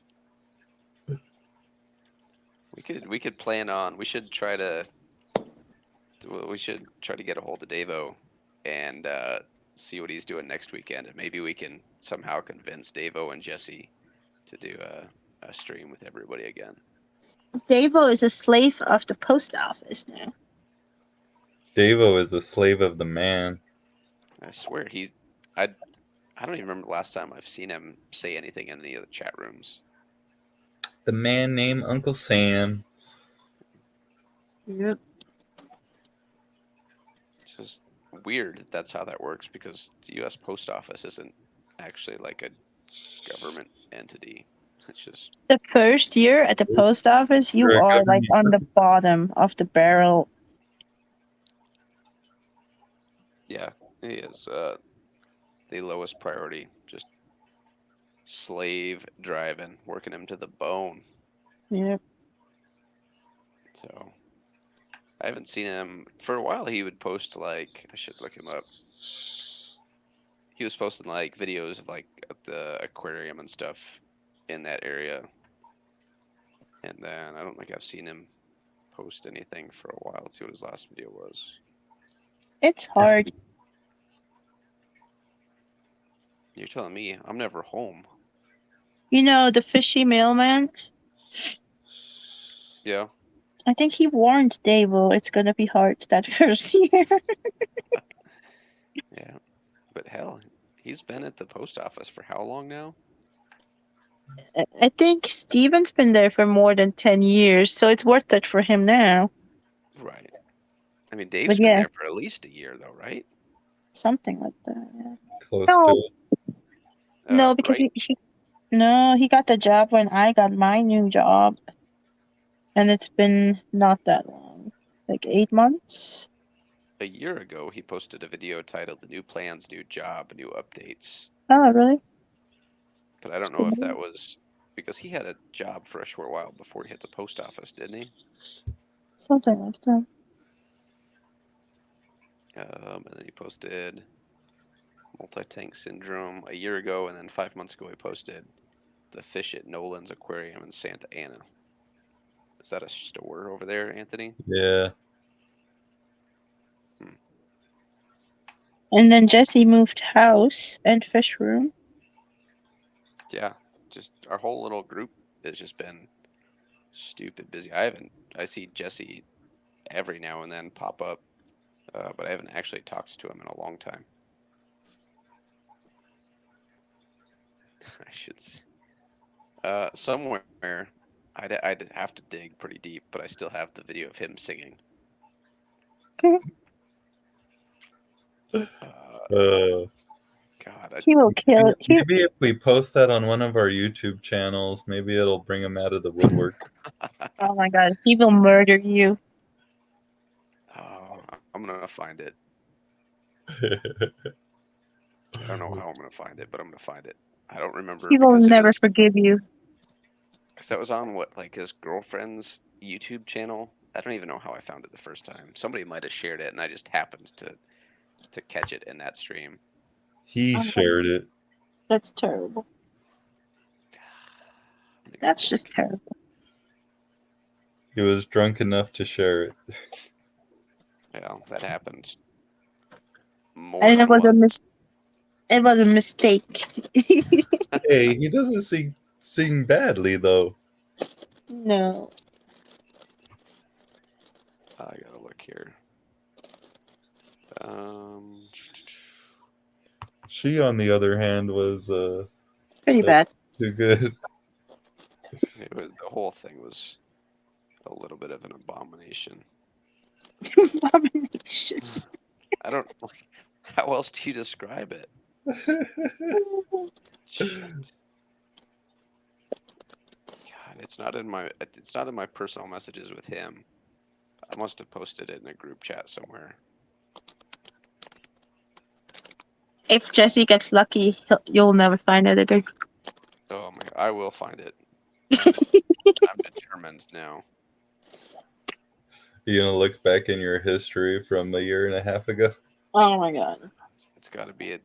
It's got to be somewhere. I'm gonna find it. Not tonight. Maybe tonight after the stream, but I'll find it and dig it up. But shit, we're almost at 3 hours. Yeah, we'll let it run for another 5 minutes or so. We'll kill it. Mark asked if Zen Ginger was thinking about going salty, and the answer to that question is yes. She actually. So Priscilla, you might have experience with this, and Anthony, you may. Uh, Zen Ginger wants to set up a saltwater tank with seahorses. Don't. So set up a saltwater tank for 2 years or 1 year. At least give it 1 year with basic stuff, clownfish, some corals, just for 1 year to learn the chemistry, water, and everything. And then set up one tank for seahorses and let it cycle for like 2 years. Somewhat of a larger tank. No, it doesn't have to be large. It just has to be like, you have to What? be willing to spend money on good protein skimmers, good sump, good everything to keep your nitrates at 0.0000. It's hard. It's challenging. I guess. I say bigger tank with the kick-ass. No, because bigger tank is not good. For seahorses, bigger tank means more flow. You don't want to go over 60 gallons for the black seahorses. Yeah, but that's bigger. But okay, for me, Most freshwater tank people will think a small, you say small tank would be 5-10 gallons. okay, I guess for me, big tank is 150 gallons plus. Big, I said bigger. Yeah. 150-gallon seahorse tank in somebody's house would be pretty crazy.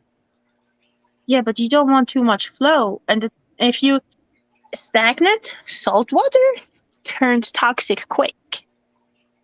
But you can't have much flow. So how do you battle this situation? Get a tank that's like a cylinder. Has no corners. Is that why you always see, like, if you go to like a zoo or aquarium, the seahorses are in usually like a cylindrical type tank? Yes. Hmm. You don't want stagnant corners. Like, it's hard. And then that's just one thing. Setting up a tank to make it sustainable for seahorses is one thing. Feeding seahorses is a whole other thing. Like 4 or 5 times a day, right? Yes, and Really? preferably live foods, and it's challenging. I wonder what if you had somehow you could rig up like a phytoculture that just constantly dripped into a seahorse tank. Yeah, if you can keep a phytoculture alive. Well, that's the challenge of that part. Mechanically, it would be easy to build such a device, but actually running a phytoculture is a pain in the ass. Baby brine shrimp's good for seahorses, but it's like one of those things like you won't be able to go on a vacation ever again because you cannot skip feeding them for 24 hours. It's like a public aquarium type of situation thing. Of course, there's people that are lucky enough to have the right chemistry going on and their seahorses are just fine. But then there's a lot more people that try and fail. Have you guys ever kept seahorses at the shop to sell? Yes. Or just And display? it was a special order type of thing. And I was like, soon as the seahorses came in, I called the person, was like, you gotta come get these now. Come get your stuff. We don't want it. I don't want it in our tanks for more than 24 hours because if it dies, then, we lost money. Yeah, by larger, I was thinking more like 40, 45 gallons. There's one tank. It's a cylinder tank. It's like 60 or 90 gallons, something like that. It's like by Aquatic Life or something. Oh, really? And I think that tank is pretty good for seahorses or jellyfish. But seahorses too, like if you try natural, it's like the core, like corals, rocks. It's hard too. You have to get these plastic chains, these artificial plastic chains, so they can Yeah. hold on to it. You have to get fake seaweed. Like it's a challenging task. I'm not saying that you can't do it. I'm just saying don't do it for your first saltwater tank. And be prepared to be a slave.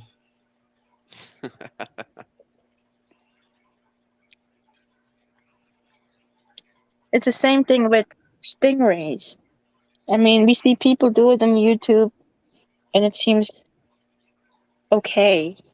But most of the people that keep stingrays, if it's freshwater or saltwater, something happens.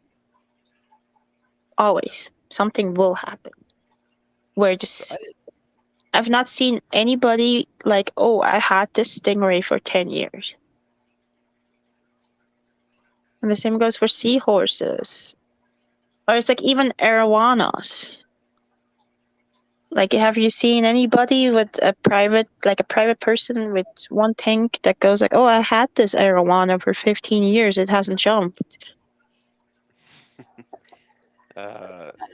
Look at certain people that had a very large tank with an arowana and they put a not a very good lid on it, and then like, oh man, it jumped and died. Weird. And then we're gonna make a huge video about it to try to get as much attention and support as we can on YouTube, because that's how we make our money. And there's certain things that are challenging to keep, regardless of who you are, how much knowledge you have. There's just that, honestly, like, if I was gonna keep like one super oddball saltwater thing, it would be cuttlefish. They are cool. Because Laura Birnbaum gave a talk at an event that I organized once, and she's actually bred cuttlefish, and that is like, they got a little personality to them. They change colors and stuff, and I'm like, I that'd be kind want of those cool. little lumpfish, the lump suckers. Yeah, Yeah, I those think. saltwater ones. It's so ugly though. They're Oh, only cute when they're small. they're cute. They look like little Pokemons. When they're small. They're adorable.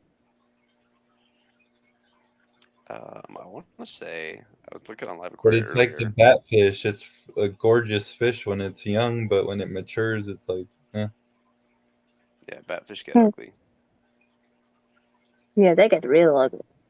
It's like there's some species of catfish that are really popular, but then like you see them when they're older, and like, that's ugly. I was like, that's Oh, boring. the dragon goby. Did you ever seen that one? I think it's a dragon goby. It's a freshwater fish.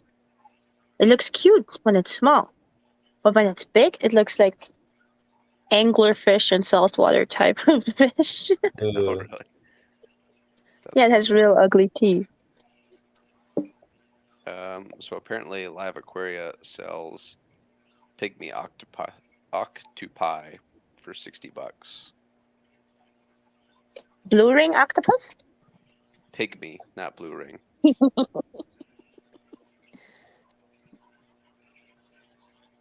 Zenjitter asked you if they did get seahorses, hypothetically speaking, should you get males or females, because she doesn't want them to breed.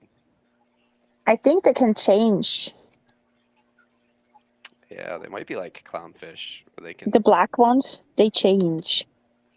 Like, I've read, I think, articles before where it was like only male seahorses and one of them turned into female and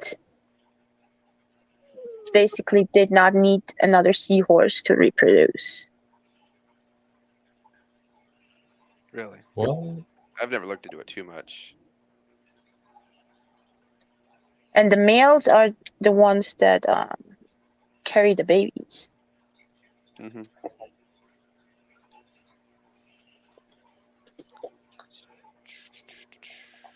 Yeah, no, I've never kept seahorses, And Gotta be. I mean, I've kept fish for the last 10 years. I've kept saltwater. And I personally would not feel confident enough to keep seahorses.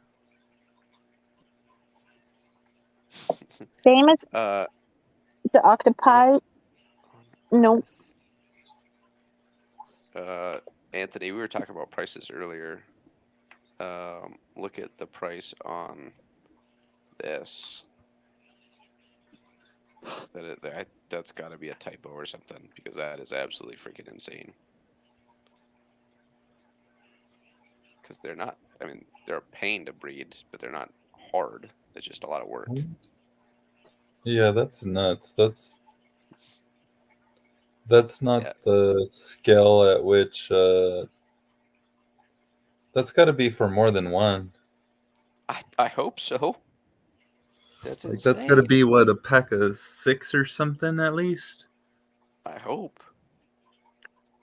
$55 for a supposed tank raised peppermint shrimp, Priscilla.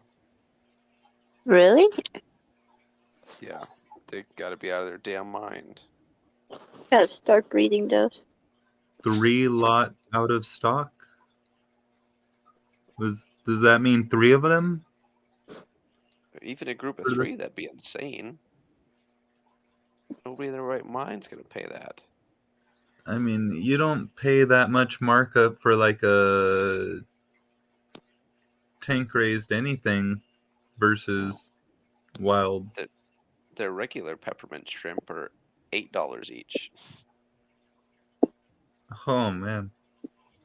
Well, I guess that's not horribly bad, but I mean, it's yeah. not bad. Not for live aquaria anyway.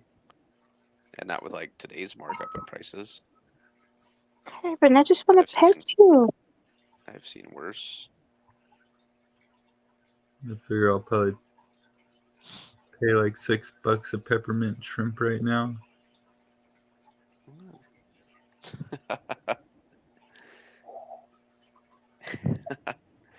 We didn't ruin Christmas then. We're just trying to help you be successful. No, but seriously, get a saltwater tank, keep it for a little bit, at least 2 years, and then try. You might be successful. I hope you are. But don't be disappointed if it doesn't work out right away. Here you go. This is what made me want cuttlefish. If you've got 40 minutes, Laura Birnbaum gave a talk on cuttlefish. I posted that in the chat. She's got some video of, because she spawned them and all this stuff, and she's got some really cool video footage of them. They're just like super interactive creatures, and they don't take up a lot of space. And I'm not saying I want them because they're cute, but they might be kind of cute. As far as a squishy bag of skin with eyeballs goes. Squishy bag of skin. I want those little jellyfish that you can see like the electric current going through them. Yeah, right. What is that, like is it a comb jellyfish? I mean, there's several species, but... Oh, perfect example. Anthony wanted eels. You remember? Gills. Yeah. What kind Those of eel are you sand, talking? those So I had a zebra eel. Oh, garden eels. Yeah, I would really love a garden eels tank. You can get a 3-pack of moon jellies for $120. moon jellies are easier jellies to keep. The white ones? Yep. Yeah, they're easy. But you still need a chiller. Yeah. They need to be kept cold as, yeah. Upside down jellies are only $20, which are... Oh I mean, yeah, seahorses. Same thing. Temperature. It can't go down 2 degrees or up 2 degrees, or they croak. I've never heard of a violet jellyfish, but that looks kind of cool. $35 out of stock though. But... So then you have to have one of those like heaters and chillers where it's like constantly on, either the heater or the chiller. Right. Yeah. One or the other's on all the time. Oh man, that sounds expensive. It's gonna be an expensive setup for seahorses. It's not gonna be cheap. It's at least But like on the even cheap. just to run, like excluding the startup costs, it sounds expensive to run.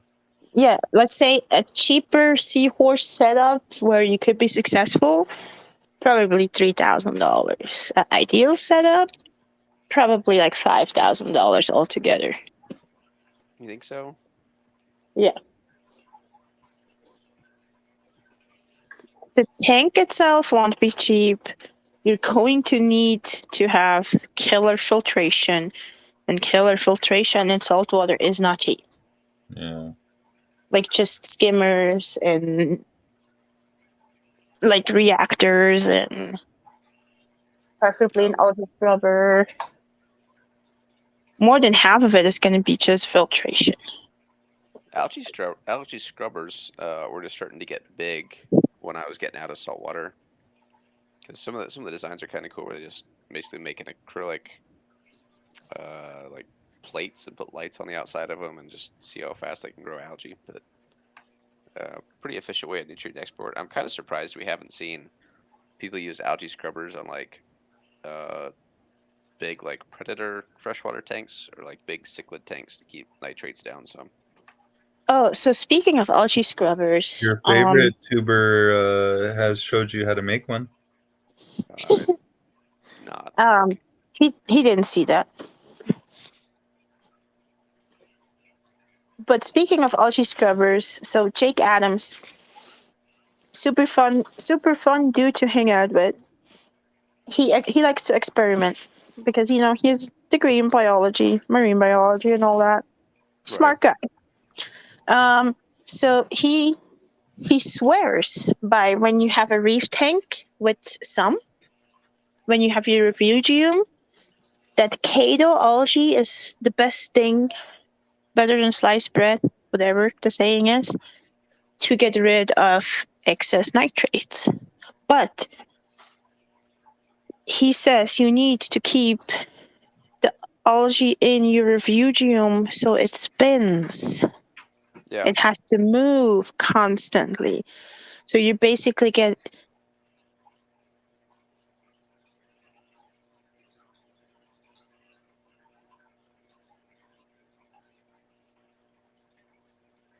Did you disappear?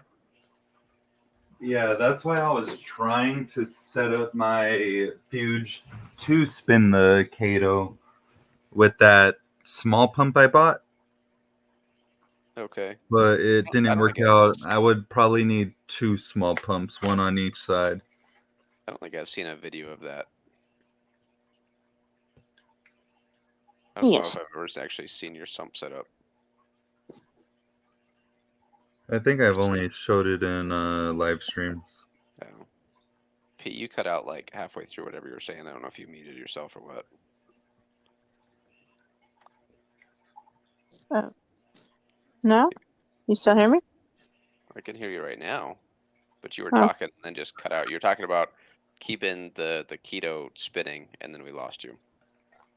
Oh yeah, because if it spins, it's growing better. Does that make sense? I mean, I can see where like that way You don't all the get keto dead has spots, access to really. like fresh water and light and everything, so it makes sense. Because he goes off the theory that in the ocean everything moves way more than it does in the tank. Like if you just look at And kelp. more of the water will have more contact with it. Yeah. I mean, look at the kelp forest in the ocean. I mean, that's moves Right. fast. Makes sense to me. So, all right, folks. We've been grinding away on this for 3 hours and 15 minutes now. As fun as it's been, and it's been a pleasure. I always appreciate talking to you guys. It's nice to catch up with Anthony and Priscilla both. Probably call it for tonight, and hopefully we can make this happen again a little more often. I know everybody's got busy schedules between kids and work and whatever, but it'd be super nice to get this old gang back together again. Zen wants to put a lazy Susan in her fuge and put the Cheeto on the lazy Susan and just spin it with a power head. There's actually, if you look at, there are, I just said we're going to stop talking and now we're going to talk some more. A Cheeto reactor where the Cheeto like wraps around a central column. Yeah, but I was kind of thinking instead of doing a refugium, of doing an algae scrubber with the Kato. Because then you could either use a power head or you could use air to drive the air through the Kato. Yeah, that'd be cool. So I was like, I think these pictures are cool of some people's Kato reactors. They literally like just grow a, come on, stupid. Just like a cylinder of Kato. Oh wow! It's like it just grow it. You like slide it down. There's like a center column there, and then lights around the outside. And you start with a little bit of Kato, and then just grow it with your lights until it's too big, or you decide to remove it, and then boom, pop it out of there. Yeah, it makes sense, but the way reactors push water through. Look at this guy. That he's got a Yeah. It's like tiered so that it can't just all get smashed into one area from the water flow. And I'd imagine once you grow that much of it, you've got to have a lot of surface area just for bacterial colonization and stuff too. Yeah, that's why I feel like it could possibly be a little dangerous growing that much and then removing a lot of it. Yeah, I could definitely see that. Ew. This guy's got a crazy sump going on. I love these elaborate saltwater sumps with all the lights and different airline colors and those some of them get crazy. Yeah. Yeah, when we do the 125, I want to do it with different colored PVC and stuff. Yeah. You fancy. Something else to waste money on.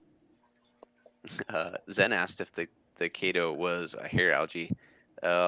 It's considered a macroalgae. It's actually pretty thick strands, and it feels kind of plasticky almost. Yeah. I would say it almost feels like one of those plastic scrubbers for washing dishes, kind of like steel wool, but the plastic ones. Yeah, definitely. So this guy's got the Kato scrubber, some sort of maybe like a calcium reactor, maybe on the left. I'm not sure what that is. A refugium, a big old protein skimmer. The guy's got a lot going on. That's good.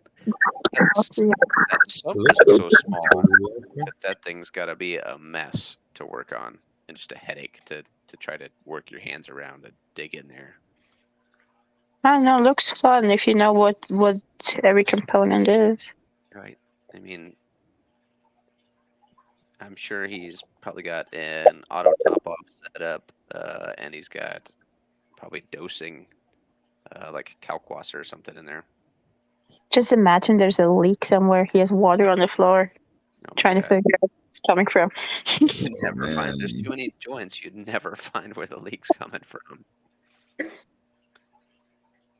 Are there any other cool sumps in here? Another Kato reactor. Ooh, this guy's just got wires and stuff hanging all over the place. That would drive me crazy. It's hard to hide all those wires. Yeah, it is. So Kato reactors are kind of cool. And I had all my wires all nice and everything, and then I had to replace a pump, and then I was like, just nope, I'm done. Rip it all out, huh?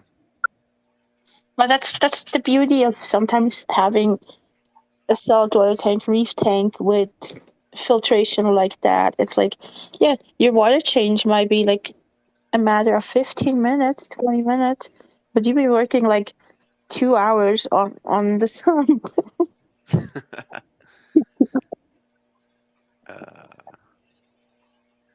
because you're going to add something to the sump, maybe remove something, try to clean like just trying to keep the front clean so you can see into the sump is Man, job. like that within weeks. Yeah. Yeah, like that's within 2 weeks. That's a pretty good growth. So you got to be sucking a lot of nutrients out of the water column if you're getting growth like that.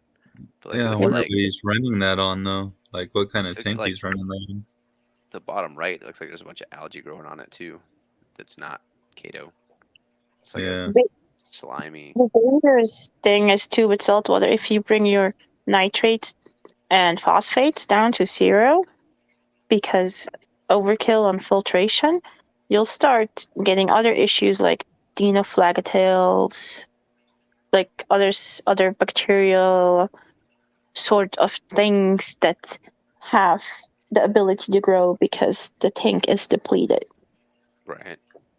That's like Anthony was saying earlier, having to do like a lot more often water changes just to keep the calcium and magnesium levels up. Yeah. Yeah, I was telling him about how Jay has to do 2 water changes on Yeah. his Evo just to keep the nutrients up. Yeah, that's why a lot of people with sumps like this will dose phosphates. Hmm. So basically, I mean, just like in a freshwater planted tank, we dose our nutrients. Saltwater doses the same. They just dose different things like 2 part or kalkwasser, or you know, even Ian. Like so, Ian's got his little saltwater tank set up, and he was saying he might have to start dosing soon because his nitrates are about bottoming out with just what he's got in his tank. You or you add more livestock. His tank's like what, like a 20 high or 29? I can't remember. Did he upgrade it? I don't think so. I know he had like a 10-ish. That was a 20 long, no? Was it a 20 I don't know. long one? It's not very big. It's pretty small. I want to say like 20 gallons. 20 long with the aqua clear or something. Yeah, he's got like an AC 70 or something on the back of it. Streams. This is probably the most recent video that you can see everything. Mark asked if you could feed Kato to anything. I don't know if anything would eat it. It's pretty tough. Yeah. It literally feels like a plastic pot scrubber. Yeah, no, I don't think anything eats Kato. Not even a lawnmower blade eats Kato.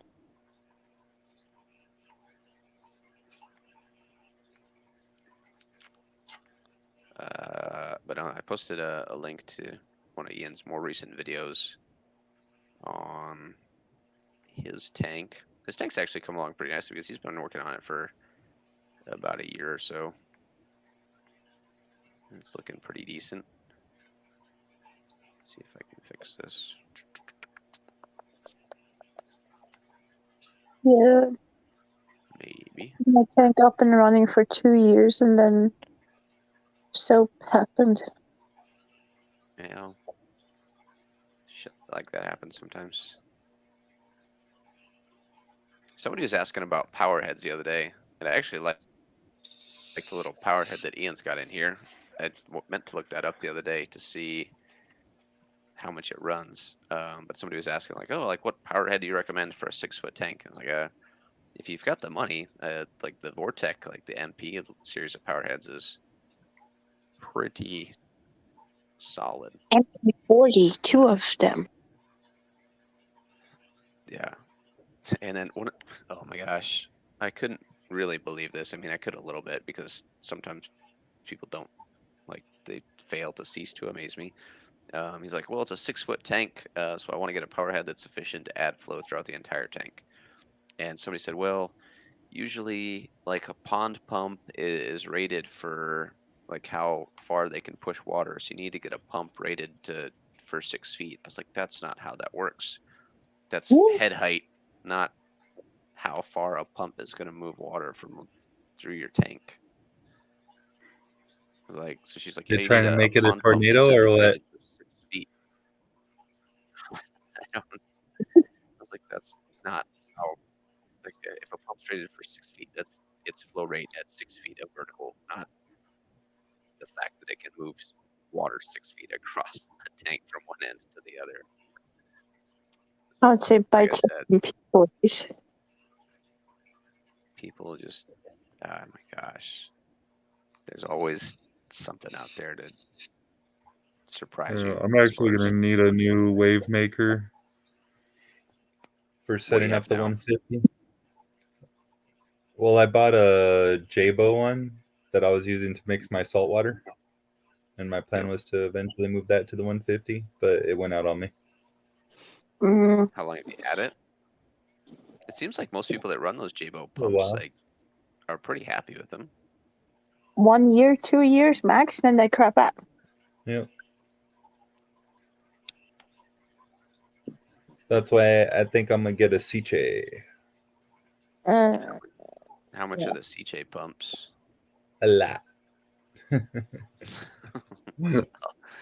Well, since you say it like that, Well, it depends on which CJ pump. If you just normal CJ power head type of thing, it's not that expensive. But if you get one of those Voyagers that's like Wi-Fi capable, ocean motion capable, then yeah, it's a lot. yeah, I don't need my power head to be Wi-Fi capable. But I that's mean, the problem in saltwater. You get two power heads, so you can make them pulse off each other, like sync them off each other, so you get actual waves, motions of waves. I remember back when like Corellia power heads were fairly big. They actually had a like a control unit that you could buy to make them alternate back and forth and stuff. Yep, that's the best thing for a reef tank with corals, because if corals move, but they're just moving in one direction, they will start growing funny. They will start growing in just one direction. They'll be smaller on one side than the other. But if you can make it so they pulse off each other and it's wave motion, and in saltwater or in reef keeping, it's called ocean motion. That's the best thing you could do for a reef. So there was a local guy where I used to live that built a plywood tank. So he used a piece of glass across the front, and then the other sides and the bottom were plywood, and he used epoxy on the inside, whatever. So it's a pretty good sized tank.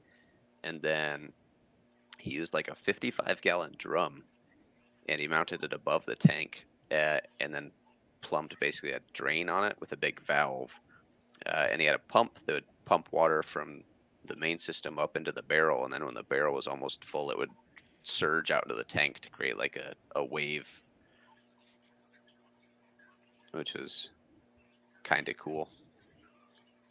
Probably a lot of work and potentially a big mess, but it was cool to see.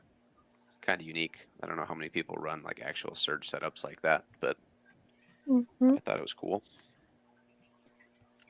I have one friend that doesn't live too far from me, and he used to have a 60-gallon cube saltwater. He bought two Okay. MP40s for it. Two Like not MP40s for a 60-gallon cube. yes, and he synced them perfectly to where if you would watch the surface of the tank, you could see the wave going back and forth. That sounds crazy. It was amazing, though. So yeah, Those I pumps though. guess maybe about $170 for the one I'd for get. a single CJ pump. Yeah. I don't know. Maybe I could get away with 2 smaller ones, but this one does 3,200 gallons an hour for a 6-foot tank. That'd be pretty good. How much is an MP30 or MP40 now I haven't even looked. with Probably inflation? more. I would guess probably a few hundred.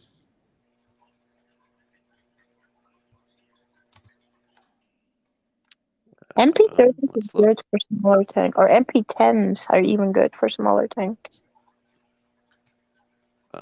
So an MP40 QD is 430. That sounds right. I don't know what QD means, but what about a little what if I just want an MP10? Stop it. MP10s are small. No, not tank friendly. Yeah, I don't want to spend that much money. But they're cool. $1,000 on 2 power heads? Not for a fish-only system. I feel like if you can spend 500 on one power head, then you can spend 1,000 on 2 of them. 1, 2. Yeah. Just wait for Black Friday or something. They're like $150 off each. That would be nice.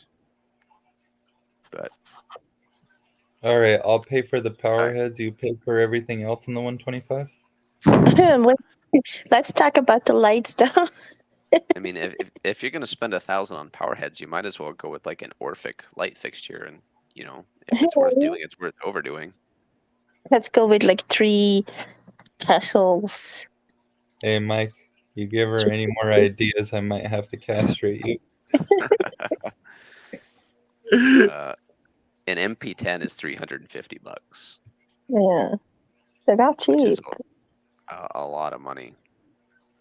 but they're good. They're nice. It's just not cheap. Here, you can get a bulk reef supply 4-foot flow bundle. Let's see. This looks like it's 4 power heads on 2 controllers. Do they have a lifetime warranty for $400? I don't know. Probably. Ecotech is pretty good about fixing your stuff. So you can get you get their flow package includes 2 MP40s, 2 MP10s with controllers for $1,500. That's it. That's You a have all the deal. flow you'd ever want. There's one I like a lot. I think it's called Gyro or something like that. It's Gyro, like yeah, it's a bar or something. yeah. It's like laminar flow, kind of, where it's a long flat fan instead of like a traditional style. Yeah. So instead of just like a stream, it actually like makes a wave of flow, kind of. I've never owned one. I've known people that have owned them, and they seem to really like them. It just creates kind of a different style of flow. Yeah, I've heard they're really good. And you just need to... Zen asked, "What about mandarin gobies? Besides needing copepods, is there a reason to not keep them?" If you can provide them with a constant food source, you should be fine. Yeah. The thing is with the copepods, I feel like you need a slightly larger tank just to give them room to breed, and the copepods, and do not have anything else in there that is going to mainly predate on the copepods because they run out fast. So I would say, not because I work there, but either buy one at Petco that is tank raised, or buy one online of Ora, ORA, tank raised.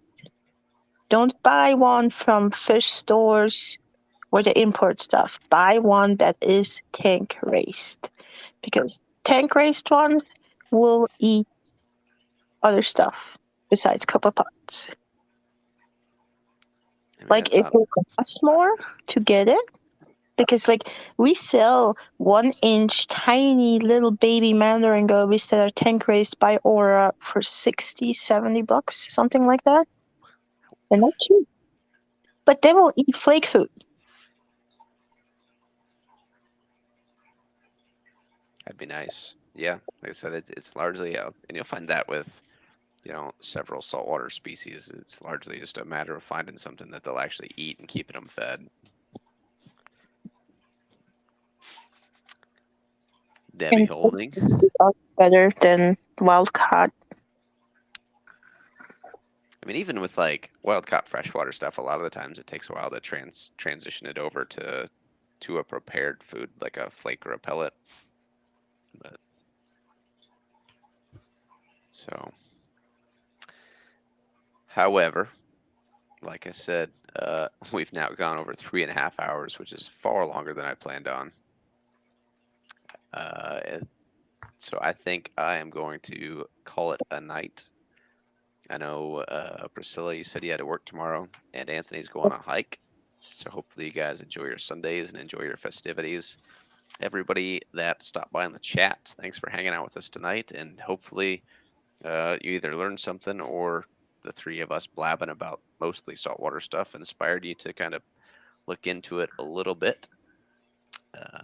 Otherwise, Anthony and Priscilla, it's been fun. Pleasure catching up with you guys, and hopefully we can do it again soon. Thanks for having me, Ming. Yeah. Thanks, guys. All right, have a good night, everyone. We'll see you next time.